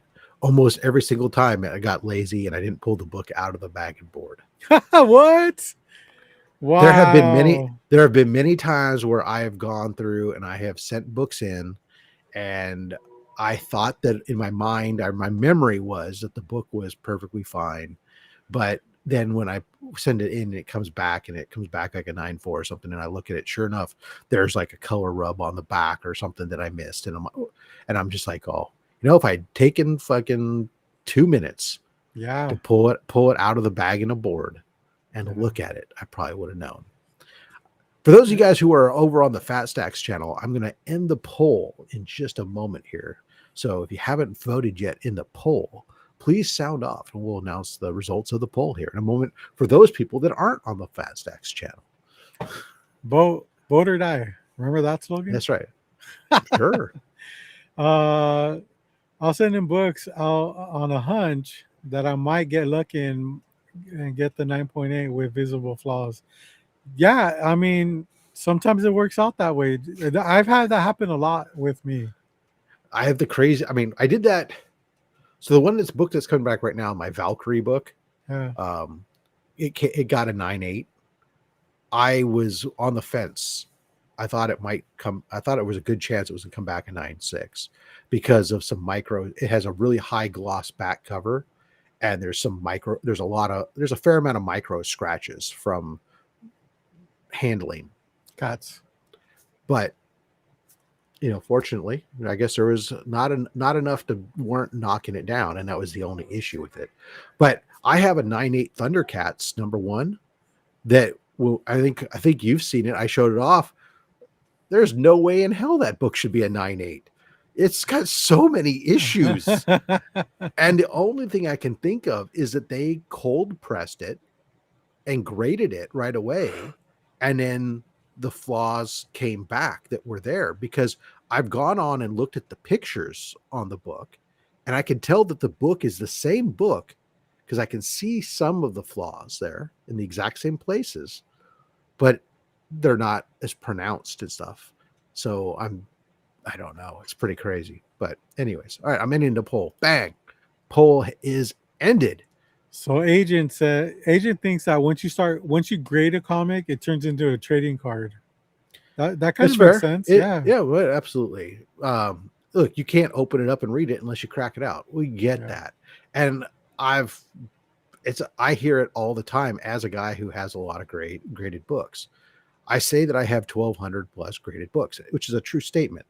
But I also have over 15,000 raw books. So it's not like I don't have raw books or anything. I have the vast majority of my books are raw. Yeah. Um, and but there's different reasons for grading them. Sometimes you're grading them for value. Sometimes I'm grading them because really all I care about is the cover art on it. I don't care about the inside of it necessarily, and I do treat it like a trading card at that point or a piece of art. And sometimes it's preservation. I've got Yeah. some golden. I've got some old books that are not in great condition. That it's like, okay, this Amazing Spider-Man is not in good condition at all. It's a matter of fact, if you were to crack it out, it probably, there'd be pages all over the place, and it'd be probably get no longer complete very well. It's incomplete now. Let's be honest. It's missing the back cover. So, there's, reading it, I got a billion facsimiles. I can do everything else. So from a reading standpoint, I can read that book. But Yeah. that's it's a trading card. It's me saying I have an Amazing Spider-Man #1 in a pence variant. Even though it's only a 0.5, I have it, and it's an expensive book, even at that great price. Yeah. Yeah. And it means something to me because I'm a Spider-Man guy. I'm not saying it's right for everybody. Collect what you want, how you Yep. want. That's Yeah. what we're all about. Yeah. So All right, you want to hear about this poll? Yeah, let's Real go. quick. All right, so the poll question that was posed was, you have won, or you win your choice of one Marvel Grail. Which one do you choose, assuming value is equal amongst these? And the choices were Amazing Fantasy 15, X-Men #1, Fantastic Four #1, and Avengers #1. Robert, first of all, what would your answer have been? I did not vote, but my answer would probably be Final Fantastic You Four. want to play Final Fantasy right now. Fantastic Four #1. Fantastic Four #1. Okay. Yeah. Fantastic Four #1 came in third place with What? 13% of the votes. Interesting. X-Men #1 at second place with 42% of the votes. Okay. So between Avengers #1 and Amazing Fantasy 15, one of those was #1, and one of them had no votes. Huh. Well, I know if Amazing Fantasy won. Amazing Fantasy 15. Yeah. Yeah. Amazing Fantasy 15, first appearance of Spider-Man, is the top vote getter at 46% of the vote. Avengers #1, 0. You know, I agree with that. Only because is not really first appearance. It's a first team appearance. Yeah, so everybody, yeah, everybody in that book was there. Yeah. Previously introduced in other books. You're right. From that aspect, Yeah. it's the lone difference between that sets it apart from the other books. Good call. I didn't think about that, but that's awesome. Yeah. It's an interesting question, though, for sure. I mean, it's definitely assuming, because if you assume what values are all equal, that means that you're getting probably a really high grade Avengers or a very low grade AF-15. Right. Right. What did you pick? What would you have picked? I probably would have picked Amazing Fantasy 15 just because it's a book that I have, as a Spider-Man guy, it's a book that I have resigned myself to never owning. And I've convinced myself that I don't want to own it because I don't want to spend 5 figures on a book. It's a threshold I've never crossed. And so long as I'm not independently wealthy, I probably will never cross. So to me, I could save up for it. Everything's possible. I could sell some books and go get it, right? There's ways to do it, but I've just kind of resounded myself, oh, I don't need it. So if I won one of them, I'd be like, okay, well, I already have an Avengers 1. I'm not an X-Men guy. So it'd be Fantastic Four. I recognize the greatness of the first family, but Spider-Man is my guy. So I'd have to go AF-15. Yeah. But I wonder how much it would have changed if you put Captain America #1. Well, Captain America #1 is a completely different, isn't part of Marvel, right? That's timely. Oh yeah, you're right. Holy shit. Golden Age books. More interesting will be is next week. I think I'm going to do another poll. We'll do it with some DC, and then we'll do one where we mix it up, where we'll put some DC and Marvel. But I'm not going to do something like where it's, Action Comics #1, because Action Comics 1 should always win pretty much, bar none, just because it's like the king of all books. But we'll figure something like like Batman 1 or something versus an AF-15. Yeah. That becomes interesting. Uh, Um, would so you we'll see. throw like the first Red Hood in there? Because that's a pretty. That's a nothing. Or are you talking about the Golden Age first Red Hood? Or are you Yeah, talking about the yeah. okay? I was gonna say, wait a second. First Jason Todd Red Hood? That's a nothing book. Come Oh on. no, no, I crap those out. Here's the thing about Avengers 1. You can thank Daredevil 1 for the book. They were late on the Daredevil 1. So they literally threw together that Avengers 1 rest is history. I didn't Yeah, know that. Is that true? yeah. I don't know. I've never heard the story, but I'll until somebody wants to dispute it, cite your sources. I mean, I wouldn't be surprised. Publishing does all kinds of things like that. Daredevil 1 is one of those weird books. That's one of those weird books that's like just never gets the love. I did for a little bit of time. It was getting some respect, but it's back down again. I'm Yeah. seeing 3.0s selling for less than $2,000 again, or for right around $2,000. And it's like crazy to me. I think the last one I saw was a 3.0 sold for like $1,800 or $1,900. And I'm going like, okay, I guess that's on my list this year to start looking for again. Do you think it's undervalued then? Absolutely. Compared to all the other number ones, and for such a big Marvel character, Silver Age first appearance, number one in that line from that age, when you compare it to its brethren, Yeah. 100% it is. The entire Daredevil first 100 issues of Daredevil, you would are like not even aside from issue 1, you get issues 2, issues 3, and like mid-grade for a couple $100. Yeah. That's crazy. Yeah. But you don't have the same number of, big rogues and stuff. He's not Spider-Man. He's not the Fantastic Four. He's this other guy that some people picked up on, I guess. I don't know. But so I don't think he gets the respect that he deserves. Crazy. Yeah. Do we have any video game news this week? Yeah, I was actually bringing it up right now. There you go. Because I want to thank the chat. You guys are wonderful tonight. This is absolutely fabulous. I love the discussion. Yeah. I love the opportunity to sit and have these types of discussions with folks about grading and comics and stuff, and especially with their intelligent questions and banger ass questions. Yeah, not just attacking people like, oh, you like side books. Yeah, maybe it's good that James isn't here because he doesn't really like. I mean, he grades books. This conversation, he's not very good at it. This show would have been a 3.0 instead of a 9.8. No, with no graders notes. This is the high grades today, not the low grades. All right.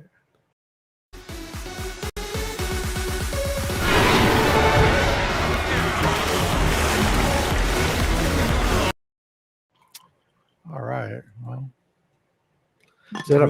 I'm out of coffee. Second pot is done. Sheesh. All right. All right.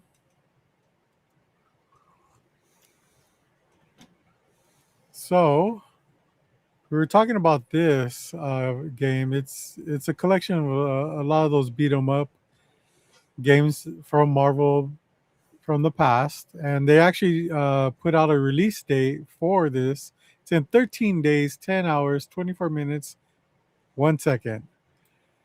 I love countdown timers. Yeah, they're great.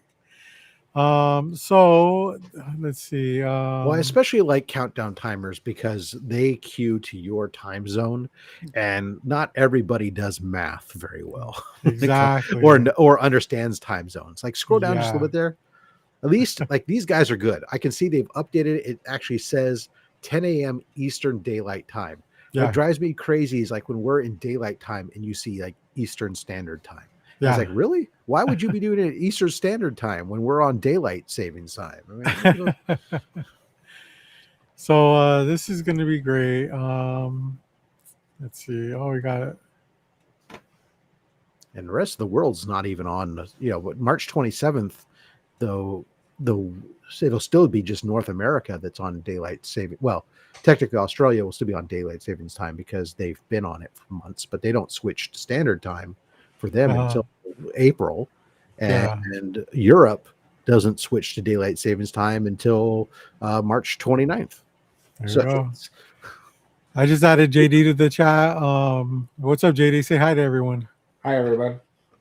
All right, so JD's here now. So hey there. JD's here now, so don't talk shit about him. I was Because watching. I've been doing that hardcore this whole show. The price point is going to be $40. The release date is March 27th, which is right around the corner. Dude, check this out. They explain what's coming into the let's see, 6 legendary titles together for the first time. X-Men, the arcade game, Captain America and the Avengers, Spider-Man, Venom, Maximum Carnage, Venom and Spider-Man Separation Anxiety, Spider-Man and X-Men Arcade's Revenge, and Silver Surfer. Includes a sticker sheet. Oh, look at that, JD. And a booklet. And I thought it was gonna come with a comic like the other ones have had, but it's not. It's just a foil cover of the game. So I can't wait to fucking order this shit. That's my jam right there. What do you think, JD? You gonna order that? I might. Yeah. What do you think about the foil cover? That's not going to change my mind to a yes or a no. What about the sticker sheet though? Again, that's not going to make. Dude, I wasn't gonna buy it, but now that I heard I can get stickers, Yeah. can I get foil stickers? Yeah. Because if it's not foil stickers, I know, right? But if I can get some 1990 reflector foil. yeah, if I get some foil stickers, maybe a hologram sticker in there too. Yeah. I'm in like Flint. The great thing about it, JD, is we'll be able to play together online. We don't have to be next to each other. So You'll be able to sides each other. yeah. I didn't renew my Nintendo account. It's $10, dude. Relax. Come on. No. What I heard was that he's going to cover it for you. I'll add you on my family plan. Now we're good. Then I'm getting the game.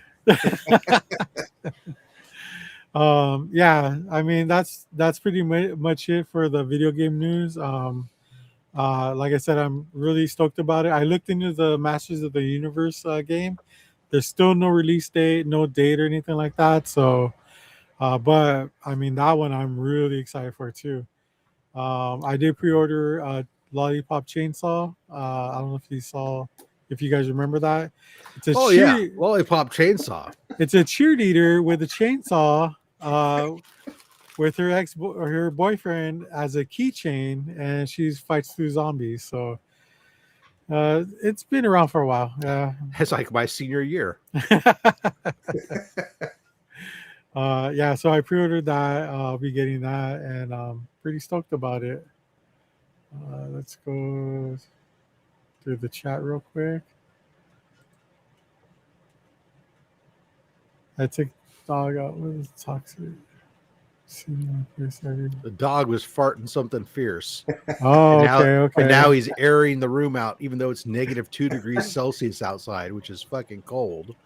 And because the air is so putrid. I see. Yeah. Glenn I'm says, sorry that I had to translate English for you, Robert. But, what's with that JD guy? JD, what's up with you, man? I don't know. What's up with me? What's happening, JD? Oh, everyone loves you, dude. What's up, chat? I like the crossovers. Yeah, Nuck and Flex is right. Those are the ones that came with comic books on the inside. They're like mini comics. Dude, I should look it up. I've never seen one graded. I was thinking about sending mine in, but I don't want to like. That's what I always said. I don't think I've ever seen like one of the He-Man Masters of the Universe comics graded or anything. Yeah.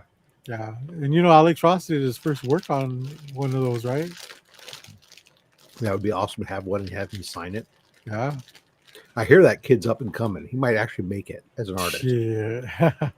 I've from being a fan of that guy, I've never seen him at a San Diego Comic-Con. Yeah, he just has booths everywhere, right? Yes. Yeah. He's never been there. And my friend's a bigger Alex Ross fan, and he used to go to San Diego Comic-Con as long as I have, and he's never seen him then. He used to go for the last 20 years. He doesn't need to be. Well, I would like it for your fans. You would think, give him a shot for an autograph. Has never stopped. Hey, you buy autographs from his site. Yeah. That's why I wouldn't do it. Or you can get his monthly subscription box, and maybe you'll get a napkin doodle. I'm not kidding. He has a subscription box, and in it there's a every month they get 3 people get like a real rough sketch, and so it's like something that he was his warm-ups and stuff. It was actually cool. So we had somebody who had one twice last year. He donated one of them to Comics Curing Cancer last year. Was yes, Mary Jane as the Iron Spider. Yep. Little prelim. It was awesome. Yeah. I was trying to hit something like that when I bought it, but I hit the 9.9, so I'm happy with that because it was autographed. But he has one box that has original art, and yeah, he hit 2. That's incredible. Yeah. What are the odds like for hitting that? So I was hoping it wasn't 2 at one time, but it was 2 different boxes over time. But but the same person hitting it, that's incredible. It happens. Yeah, play the odds. And to answer the question, yeah, it's getting out of Hot Toys. Smart. I only get one hot toy from every like genre that I love. Like Star Wars, I have one. Gargoyles, I have one. So I'm not gonna buy every one. That's too crazy. That sounds kind of like quitter talk to me. No, that's smart talk. I mean, are you really a collector if you're just if you're limiting yourself? Look at that empty shelf behind you. Like we're the black sheep, right? We collect whatever the hell we want. But I understand that. But are you a collector if you only get one? Of the genre, it's up to you. If you think you are, you are. So a collector of the product as opposed to the genre. Very good. Yes. But Gambits, I have Sideshows, Hot Toys, Mondo, Nightwing, same thing. The only thing I'm missing is a Sideshow because they don't have one yet. But if once they make one, it's gonna be there. So got it. Unless you already have one from La John. How does your wife feel about your obsession with men? I think she's she knows I like both sides. So I do have Rose. That's fair. I do have okay. Harley. So she's okay with it because she has animals. I have nothing wrong with her collecting animals, stuffed animals. You step it up and collect raw animals. No, thank you. I'll start hitting my head like somebody earlier. How about you step up and just cook raw animals? Make them not raw. That I do. Excellent. There you go. We have CEC tomorrow with Mavi and Riley. What's CEC? I don't know. It's your brother. I don't know what it is. I would thought you would know. It's your brother. Yeah. But I just wanted to say, you guys have banging topic today, man. Everybody's on it. I was like loving it. Well, dude, it is con season, man.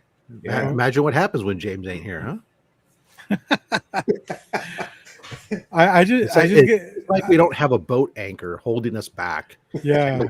We can accelerate and really kind of like turn it up a notch. Yeah, because when he's here, like I can only talk about it so much. Look, my heart sucks because I'm 50. This is what happens when you're 50 something. You try to do something like young and hip, you get a blob.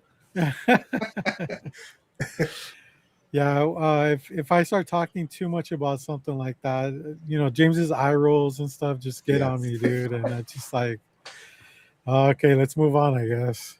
He wants to talk about himself and Spawn. But like,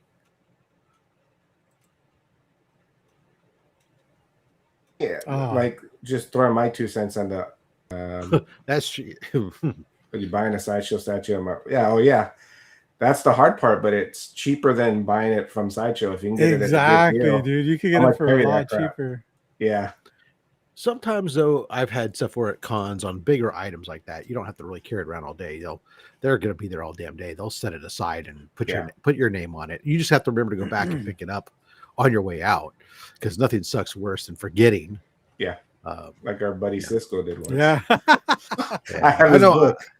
I mean, I know I got to do that. Like this one, WonderCon, I've got some pieces of art that I got to go pick up from some of the artists that did pieces for us for the Comics Curing Cancer. So they have the original art pages that go in the art book, and I'm picking them up from them. So I'm like, I don't really want to carry around a page all day. It doesn't fit in my roller thing. So like, that's gonna be like one of those.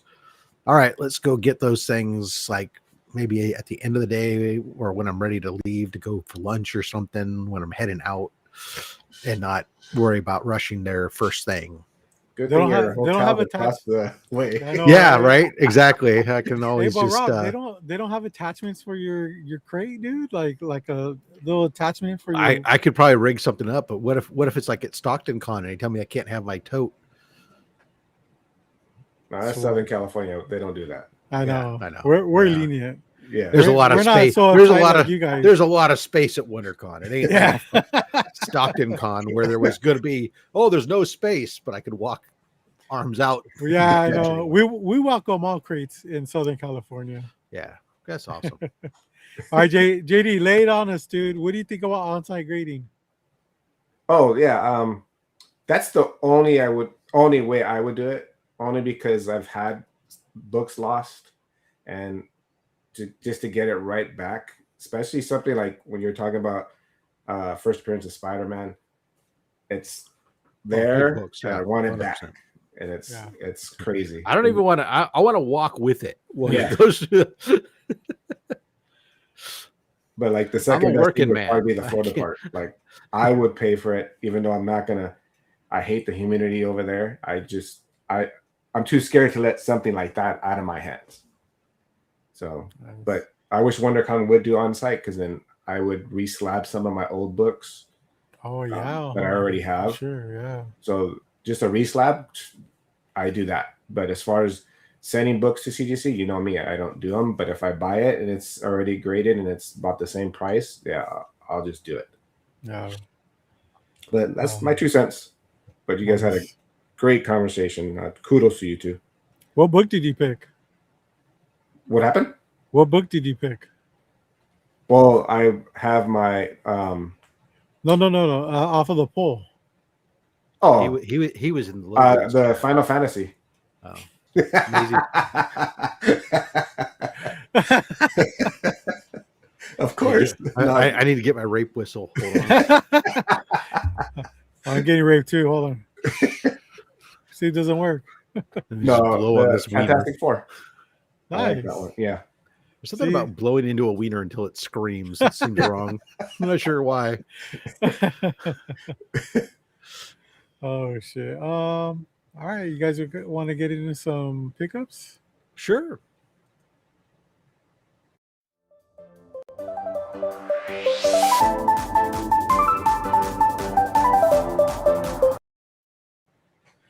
Okay, I'll go first. Obviously, I mean, because I'm here right now. But Right here, right now. my picks are. I'm not gonna lie, they're pretty weak. But they were great thrift store finds. Ooh. So Nice. normally at thrift stores I don't find good stuff. It's always like 90s junk and not even close to being keys. So It's 30 years old. It's got to be valuable, right? yeah. But- So these books I grabbed, nothing too crazy, but I was, I do like Tick books. So the Nice. Tick Golden Age, an homage, it looks like, to Captain America. I actually think it's more of an homage to Black Terror, but Oh, then fuck this book, then. I don't care about that. And let's see. Well, so is Captain America homaging Black Terror? no, I don't know. I'm just there's several characters that from that time period that were all fighting Nazis and had similar. They had sidekicks that had similar looking covers. I just was thinking that for some reason that one seemed to stand out to me more like a cover I recall from Black Terror. Schomburg was doing a lot of them anyways, whether it was Captain America, Black Terror, or whatever. So Yeah. I'm not sure. And it's a bondage cover too. I just noticed that right now. Oh yeah. That makes sense. I don't see any Nazis though. Do you see any? Well, they're stand-ins. They just have a skull because they're Punisher.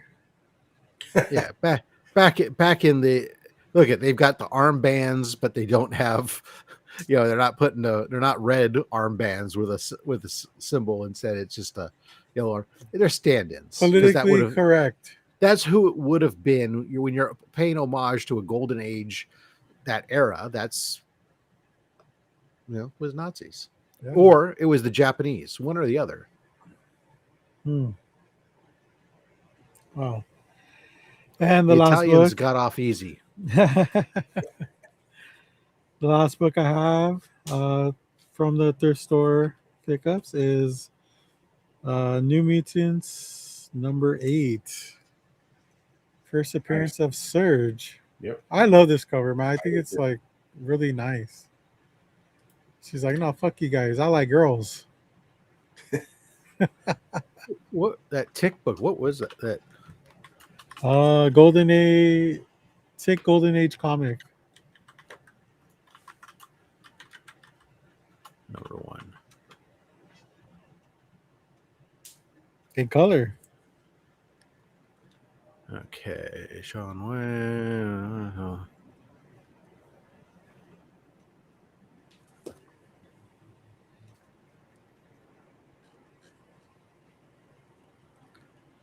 I'm just trying to see if I can see if it cites who what it's homaging.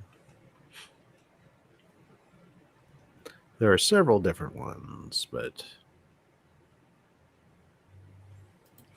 they do catch the chick with the best knockers. Her boots look like Gwenpool. Let's see.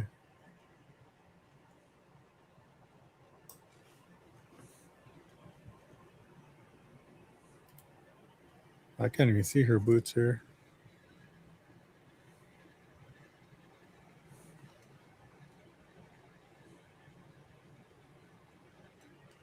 That's a cool cover, though. Yeah. They came shrink wrapped, apparently. Oh, wow.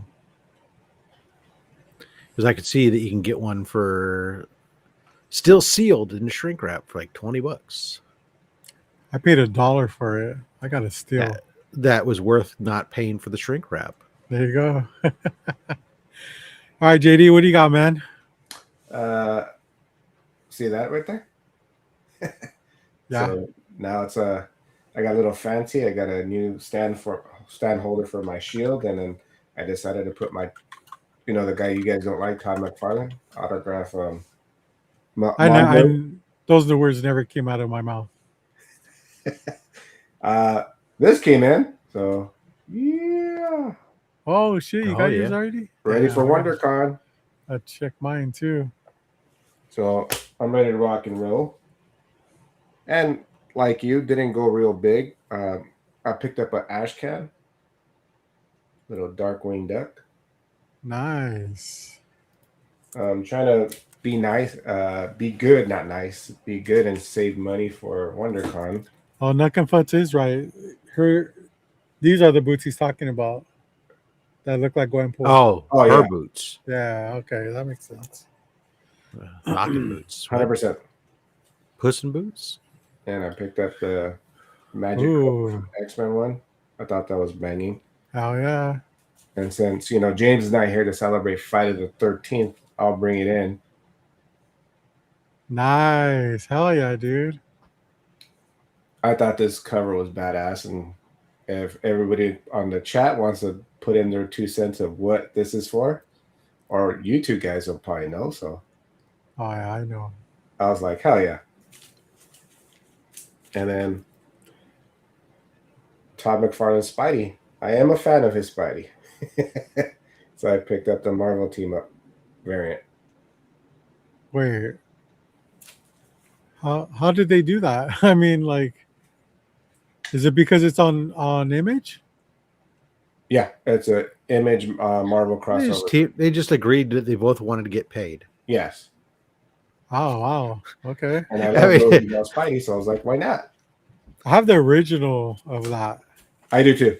Okay. I picked it up when it came out. I was like, oh, that's pretty cool. Nice. And that's it. I have to behave for another 2 more weeks. Yeah, dude. It's gonna be great. So I'll be hunting for one banger at least, or 3 bangers at a mid-level. And Gotta save up for those mojos, dude. oh, dude, that's all I'm gonna eat. Yeah. Look at that. Where the fuck is mine at? What did it come in? Like an envelope? Yeah, manila envelope. That you gotta be careful when you cut it because it's filled with like fiberglass fill that gets all over the place. Yes. Oh god. I just dropped some. This stack. This is my Stockton Con haul stuff. I picked up some books for the giveaway bin. There you go. X-Men 29 #1. Your giveaway bin should just be of 2099s. Convert all of us to 2099 fans. Yeah, Spectacular Spider-Man 107. Nice. First Sin Eater.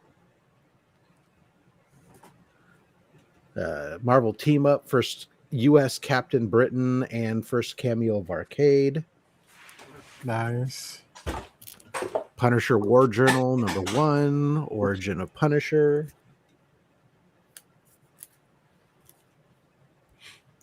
Tomb of Dracula 32. Nice. Tomb of Dracula 36. And Tomb of Dracula issue 3, first appearance of Rachel Van Helsing.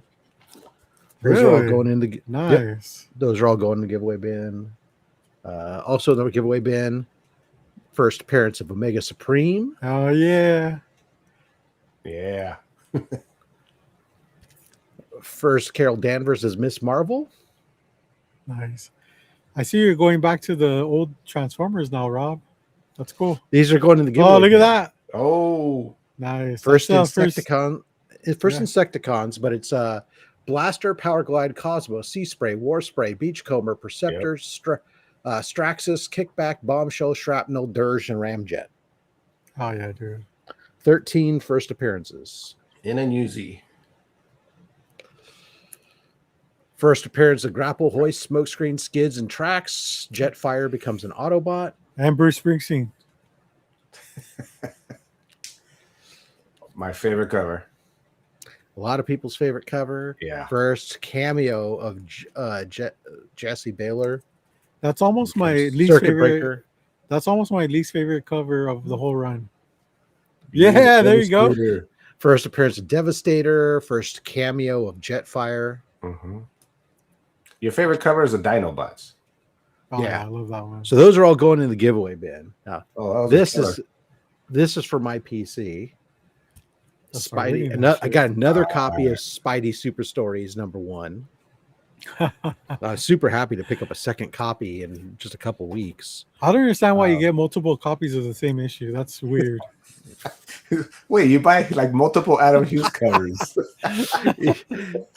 Spidey Super Stories issue 12. I decided I'm gonna try to go for this run, especially in good condition. They're difficult to find sometimes. That's a great Kingpin. right Yeah. there. Yeah, exactly. That's a great cover.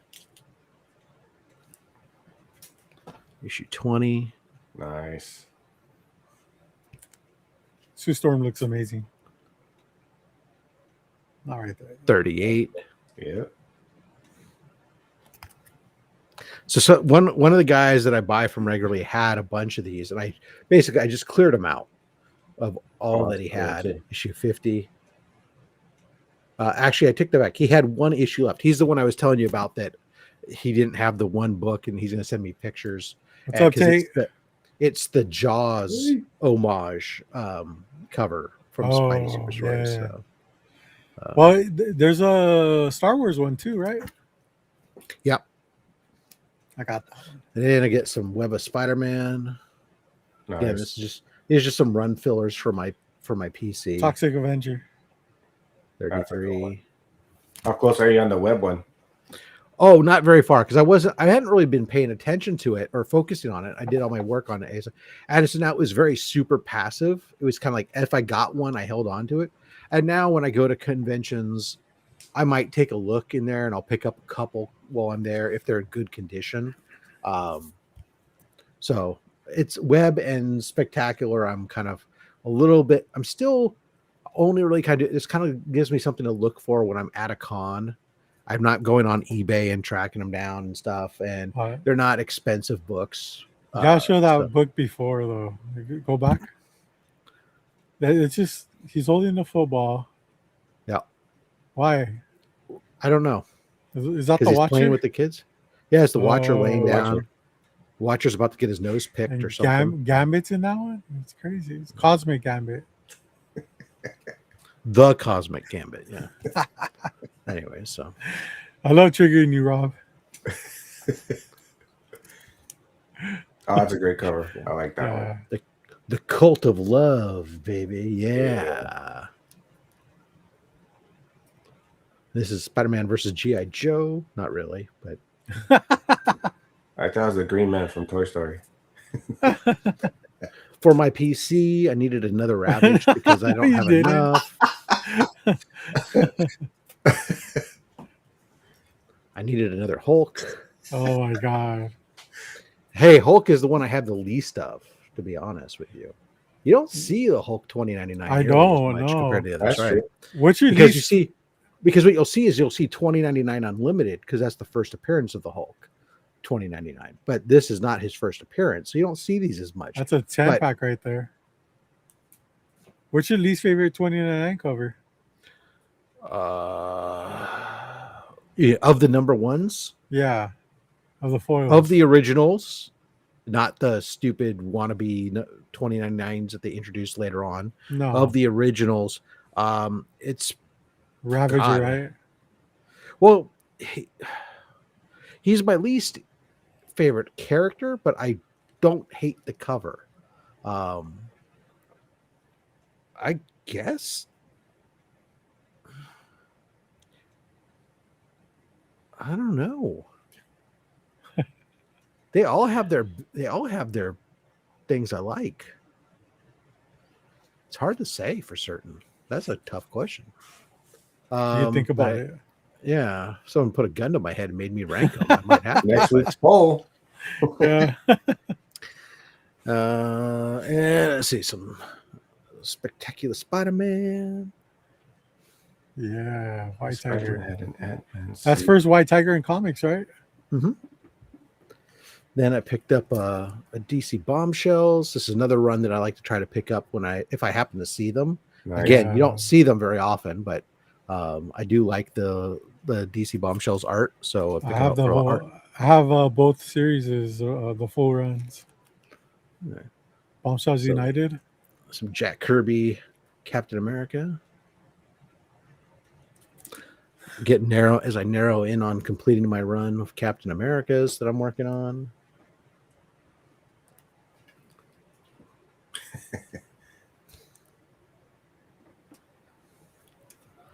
This is first Peggy Carter, full Peggy Carter. Oh, nice. What? That's Peggy Carter right there? Mm-hmm. Oh. First full appearance of Peggy Carter there. I like that one. 247. And then the last book I picked up there was a book that I did see. It was on my 25 big key hunt list that I was trying to that I keep if I happen to see the book and I have 25 books that I set up for the beginning of the year that I'm not trying to pick them all up, but it's just like these are books that I'm being cognizant of, and I've mapped out what grade and price essentially I'd like to try to get them at and stuff. And one of the books I wanted was there. There's a little bit lower grade than I was originally had myself mapped out to, but it was a better presenting book because the damage is on the back. So I went ahead, I pulled I went back there, got a really good deal, told the guy I had this much cash. If he wanted to do it for that price, I'd buy it. He agreed. and we pulled out that first Wally West and Nice. Hell first yeah. Weather Wizard. So Wow. Nice. You have great books, Rob. yep, so there we go. That was yeah, I got that one. You can see actually that this is what's wrong with the book. Why it's actually got the 4.5 is because it's got this 1.25 inch tear and this stain. But it's on the backside. Otherwise, even look at the back. Look how great the colors are on that. Yeah. So Yeah. the book otherwise looks pretty damn good. Probably would have been, if it wasn't for that back, I think it's a 6.0 easy. Yeah. Maybe a 6.5. So it's definitely getting a better presenting book than what the grade is, simply because back. So that's why you buy the book and not the grade, right? Yeah. And so as a result, I was able to get this. I paid $500 for this. The book in a 5055 is a $650 to $700 book, roughly. So even for this price, I got this book in a 4.5 normally sells for like around $600. Is the 90-day average. So I got it for a good deal at the con, and then obviously didn't spend nearly as much money as I thought. So now I got more money for WonderCon. Banger. We got Archivist in the house. What's up? Yep. Hey, so I'll be there with JD fighting over all the cool books. JD's a lover, not a fighter, Rob. I am. Yeah, until we're both trying to grab that same book. Oh shit. No, you have more bangers than I do. Like, it's getting harder to make my list. The problem is it's harder to get my list of 25 books I want to hunt, and and keep it at what I consider affordable. Obviously, Yeah.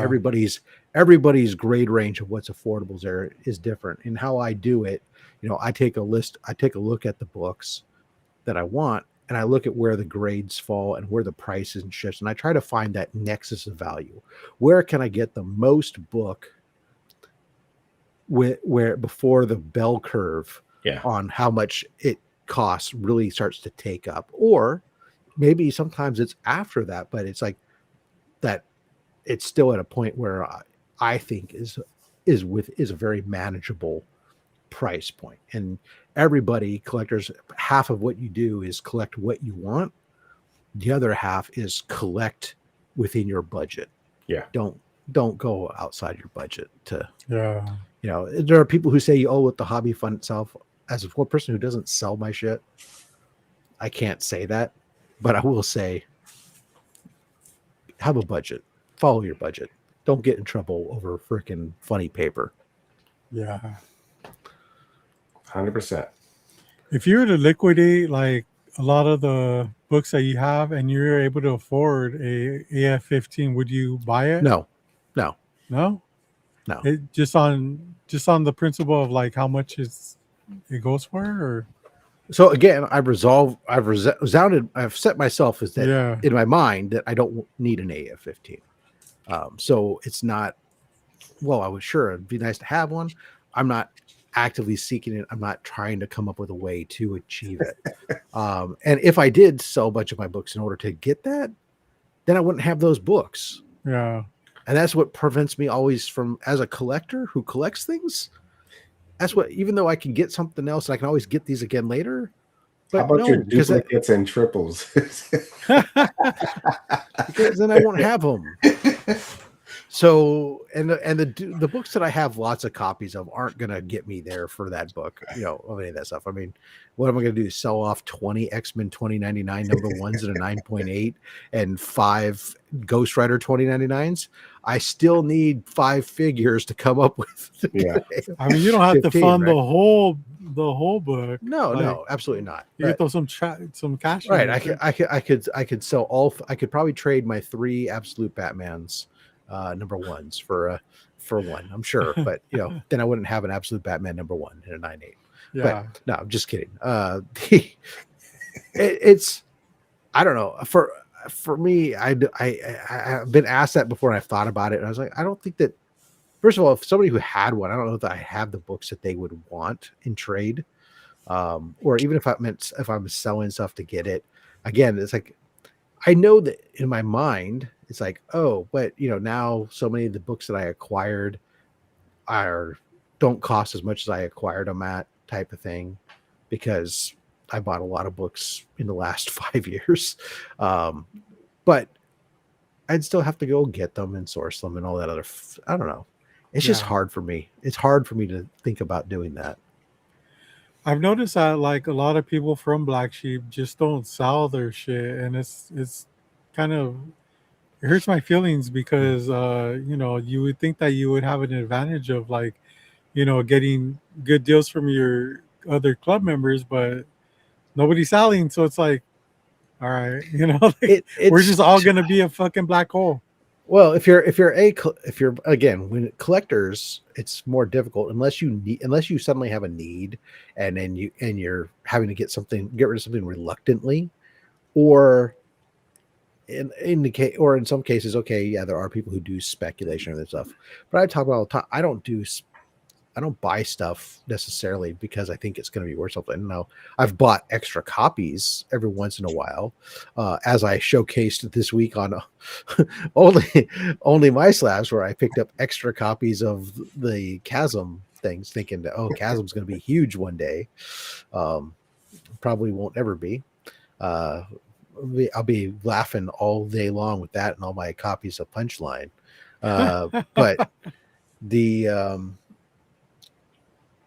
it's I don't know. It's just like to give stuff up. It's hard. That's a pain. And to me, when it comes to like, even when I do have stuff where I upgrade a book, it's like, oh man, I gotta sell this. I need to I need to market it. I hate eBay from a seller standpoint of having to make the listings. The listings are tedious, and unless it's easy enough to do a one-off, but I've never seen an easy way to do bulk listings, to do a bunch of them. And it's just like, if selling at any kind of volume is a pain in the ass, because that's really the primary way. I mean, I can do stuff on short box, and I've done stuff, but eBay really ultimately is. And then they're just giving up the piece of it, and everybody wants stupid deals, and then there's like, oh, you're not getting the views on it because you're not paying frickin' for the top slots or other stupid crap on that stuff. Then I got to ship the stuff, and do I want to deal with a book that's only $10 or less selling that? It's like, okay, maybe I bought a book for $4 and I'm selling it for 12. I tripled my money, yay! But now I got to deal with packing material and shipping, even if somebody's covering that cost. That's just hassle for a few dollars. Yeah. So so many of the times I just turn around and go, I guess I'm just going to give this comic screen cancer because I'm lazy. I probably could have way cooler books if I did sell some of these things that I upgrade and whatnot, instead of just handing them off to comic screen cancer. But I don't know. One day, Rob, you're gonna run out of things to put on your list. Sure. One of these days I'll be dead too. It'll be somebody else's problem. But until then, the hunt continues. I know. No, I don't need. No, I don't need more stuff, man. I'm already restricting myself because of me running out of room. Yeah, right. That's the thing. As long as I can. Right now, my biggest friend is racks that are on wheels that allow me to move the racks in front of other racks and then move them out of the way, and so that's nice. Nuck and Futz is like, don't know if I'm going to WonderCon. Just spend a small fortune on a book. Now I'm broke and eating ramen noodles. Hey, you could eat ramen at the convention, man. True. There's a truck there for that. But you can't see us while you're sitting at home eating ramen. Yeah, you're gonna tell me you're gonna miss out on WonderCon 2026? Come on, I thought you were a collector, dude. I do, Christopher. I do enjoy sharing. I mean, I think all collectors enjoy sharing their stuff. I mean, that's when you see car collectors and you see, or any hobbyist enjoy. Part of the joy is the hobby, doing the hobby, and the other part of the hobby is sharing that hobby with other people who enjoy the hobby. Humans like tribalism, And in your different hobbies is another form of tribalism. It's like hanging with like-minded people. We're a bunch of nerds, but at least we're not card playing nerds, right? That's what we established. That's what we established last week. That's what we call. That's what we call in the biz a throwback for anybody who was watching last week's episode. All right, before we go, I just want to point out, Rob. So your camera's doing really well today, dude. I mean, I'm not saying it's perfect, but it's doing a lot better than what it normally does. Has been doing, right? Would you agree? Seemed like it was. Yeah. Now that I'm thinking about it, I'm like, what's different about today's show? Yeah, it's true. I see where you're going. That could make your camera do so much better. I think it's either James's face. This that anchor. Or your camera just doesn't like James. But man, this is great, man. Could be. Who knows, man? Oh, you got the card people going. Again, it was a joke from last week. Yeah. As a guy who played Magic: The Gathering in the 90s, I totally get it. But it is funny that you'll see the guy, you'll go to the card, you go to the comic book shops, and you see these. The younger kids are all there doing their card stuff or whatever, and there's some older guys that are doing it. But there's always this group of comic people that look back there, and they think that their shit don't stink, like their nerdum is so much better than the other nerdum, and they feel mighty and superior because they're walking in there and I go, look at these fucking nerds playing cards. As they're picking up all books with cartoon characters on them. Oh, these nerds. You know what? I really just dislike the way that this character didn't fly the same way that these other characters did. Can you believe that Green Lantern didn't have a glow around him? My God. Well, apparently next week we'll be getting a preview of the new Spider-Man movie, right? I don't know. Yeah. Will we? Somebody said that in the chat earlier, so that's interesting. Cool. Oh, news to me. Cool. All right, guys, let's go ahead and wind this down. Oh man, JD, where can people find you, dude? You can find me here. No, you're not JD. I'm JD. You're JD? Find me anything Raging this whole time. On Instagram and here on YouTube, chilling with the Black Sheep Comic Club, and here on the low grades on the second half normally. Yeah. I try to bring in the trailer and help them out, you know. Hey man, you're being just as consistent as Rob was when he first started joining us. This is great, dude. Oh yeah, because when I first started joining you, what do you say? Say that I'm not consistent? No, we didn't know. It's like this guy just keeps showing up every week.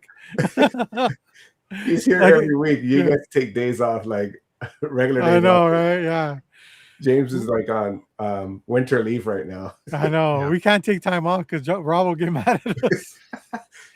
Yeah, but it's always fun hanging out with you guys. Yeah. You just turn the keys over. Watch out, JD and I will take over. You guys will never be back. I know. But no, you're chilling here, hanging out with the guys, and from time to time on my show, just WonderCon is coming up, so I am not hunting for anything other than my normal pull, which is 4 or 5 books. That's the wrong attitude. No, I'm going, like you said earlier, on my budget. My budget is set, and I have a list. I'm a firm believer in that. There's a difference between active hunting and passive hunting. You should always be passive hunting. Don't miss out on the deal if the deal is going to come to you.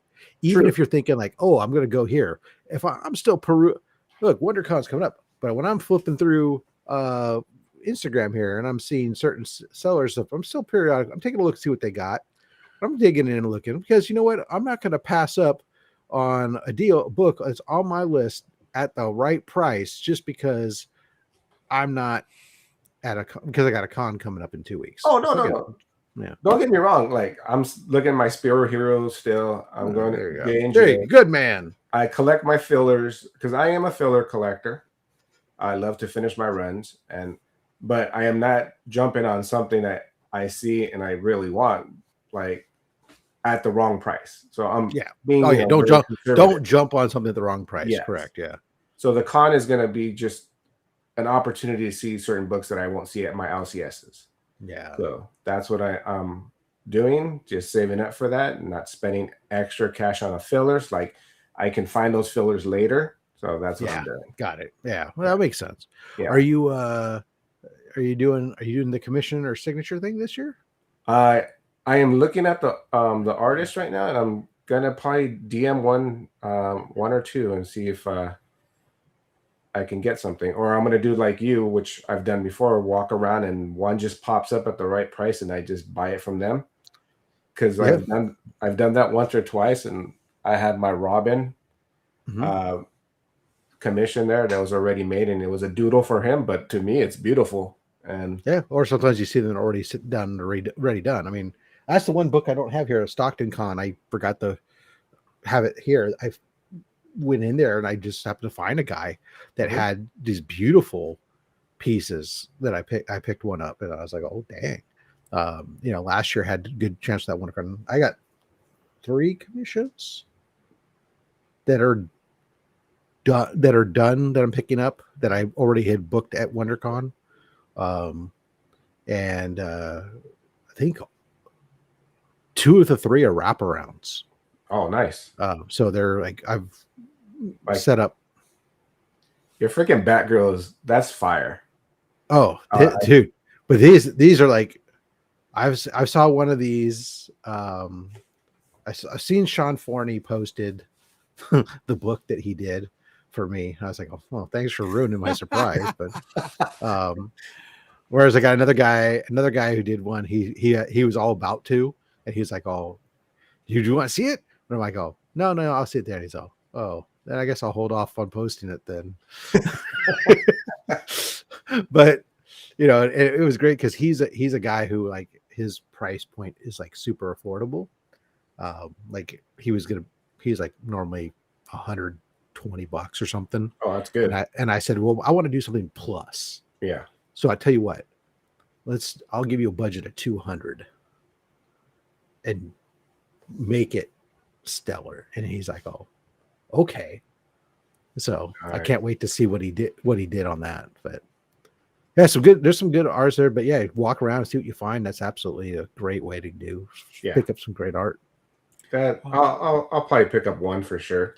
Robert says he hates artists, so he's not going to get it. He's not going to even look at the artist alley. I didn't know that they had the final artist list.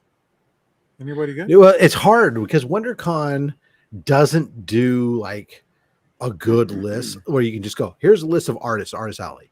They have like their list of here's our special guests, which is some creators that are there, and then there's the artist alley, which you have to then kind of like go piece your way through if you want to proactively search.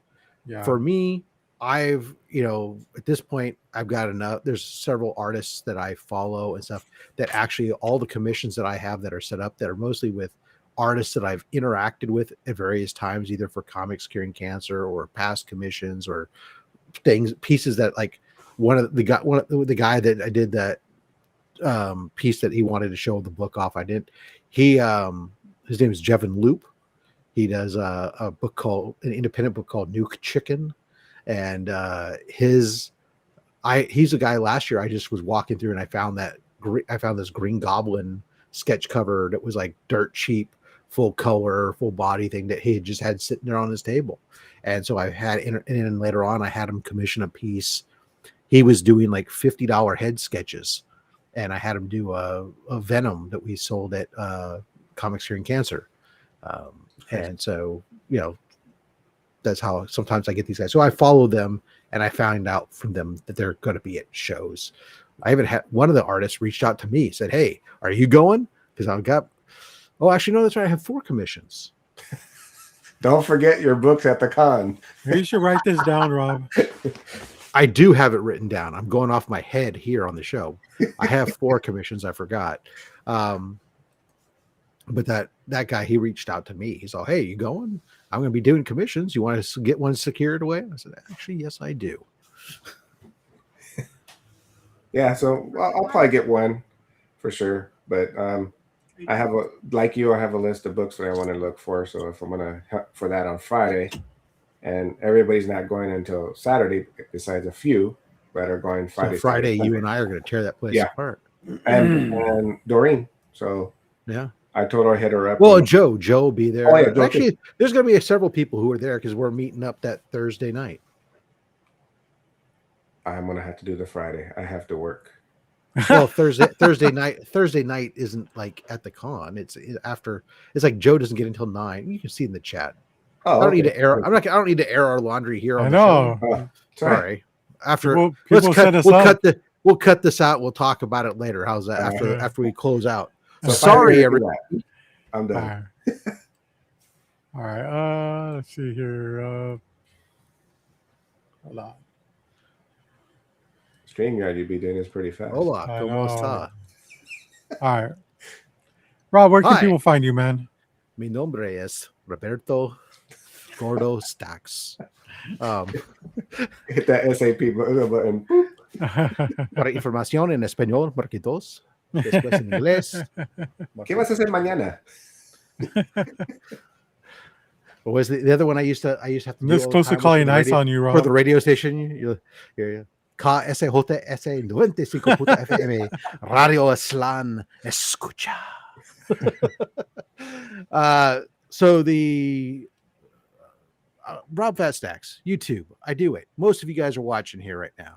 Tomorrow, Only Slabs. It's the show that keeps on giving because we have the best weekly giveaway box on all of YouTube. Tune in tomorrow. We've got Triple G Comics from the UK. He's be joining us. Your Ginger Geordie Geek. Triple G. Oh, there you go. Nice. Come on, hang out with us. Check that out while you're there. Maybe check out some of the other content that we drop. It's all about, the channel is about collecting. Monday, the books I bring in. Thursday, the books I already have. And Saturday, other collectors showing off what they've got. Easy enough. This coming Monday, the San Jose Super Toy Show. Nice. That haul. Because this month has been a busy month. Oh, yeah. Is it going to be a good one? I think it is. Although what's interesting is the vast majority of the haul is for the giveaway bin. Oh. Nice. Some bangers for the giveaway bin. All right. Cool. Awesome. All right. Hey, you can find me everything Comics on the Edge right here. And especially every Fridays at 7 p.m.-ish here on the Low Grades. Mm-hmm. And hey, thanks to the chat, man. You guys really brought it out today, and it was great conversations. You guys really tore it up today. Thanks to the panel, Rob, as always, JD, as always. Thank you for hanging out with me. Thank you, Bubs, man. for not joining. I'm still waiting. Just for that, he's gonna click. I know, right? He's okay too. About my week. Yeah. Check us out next week. Again. Love you, Bubs. Yeah, for sure.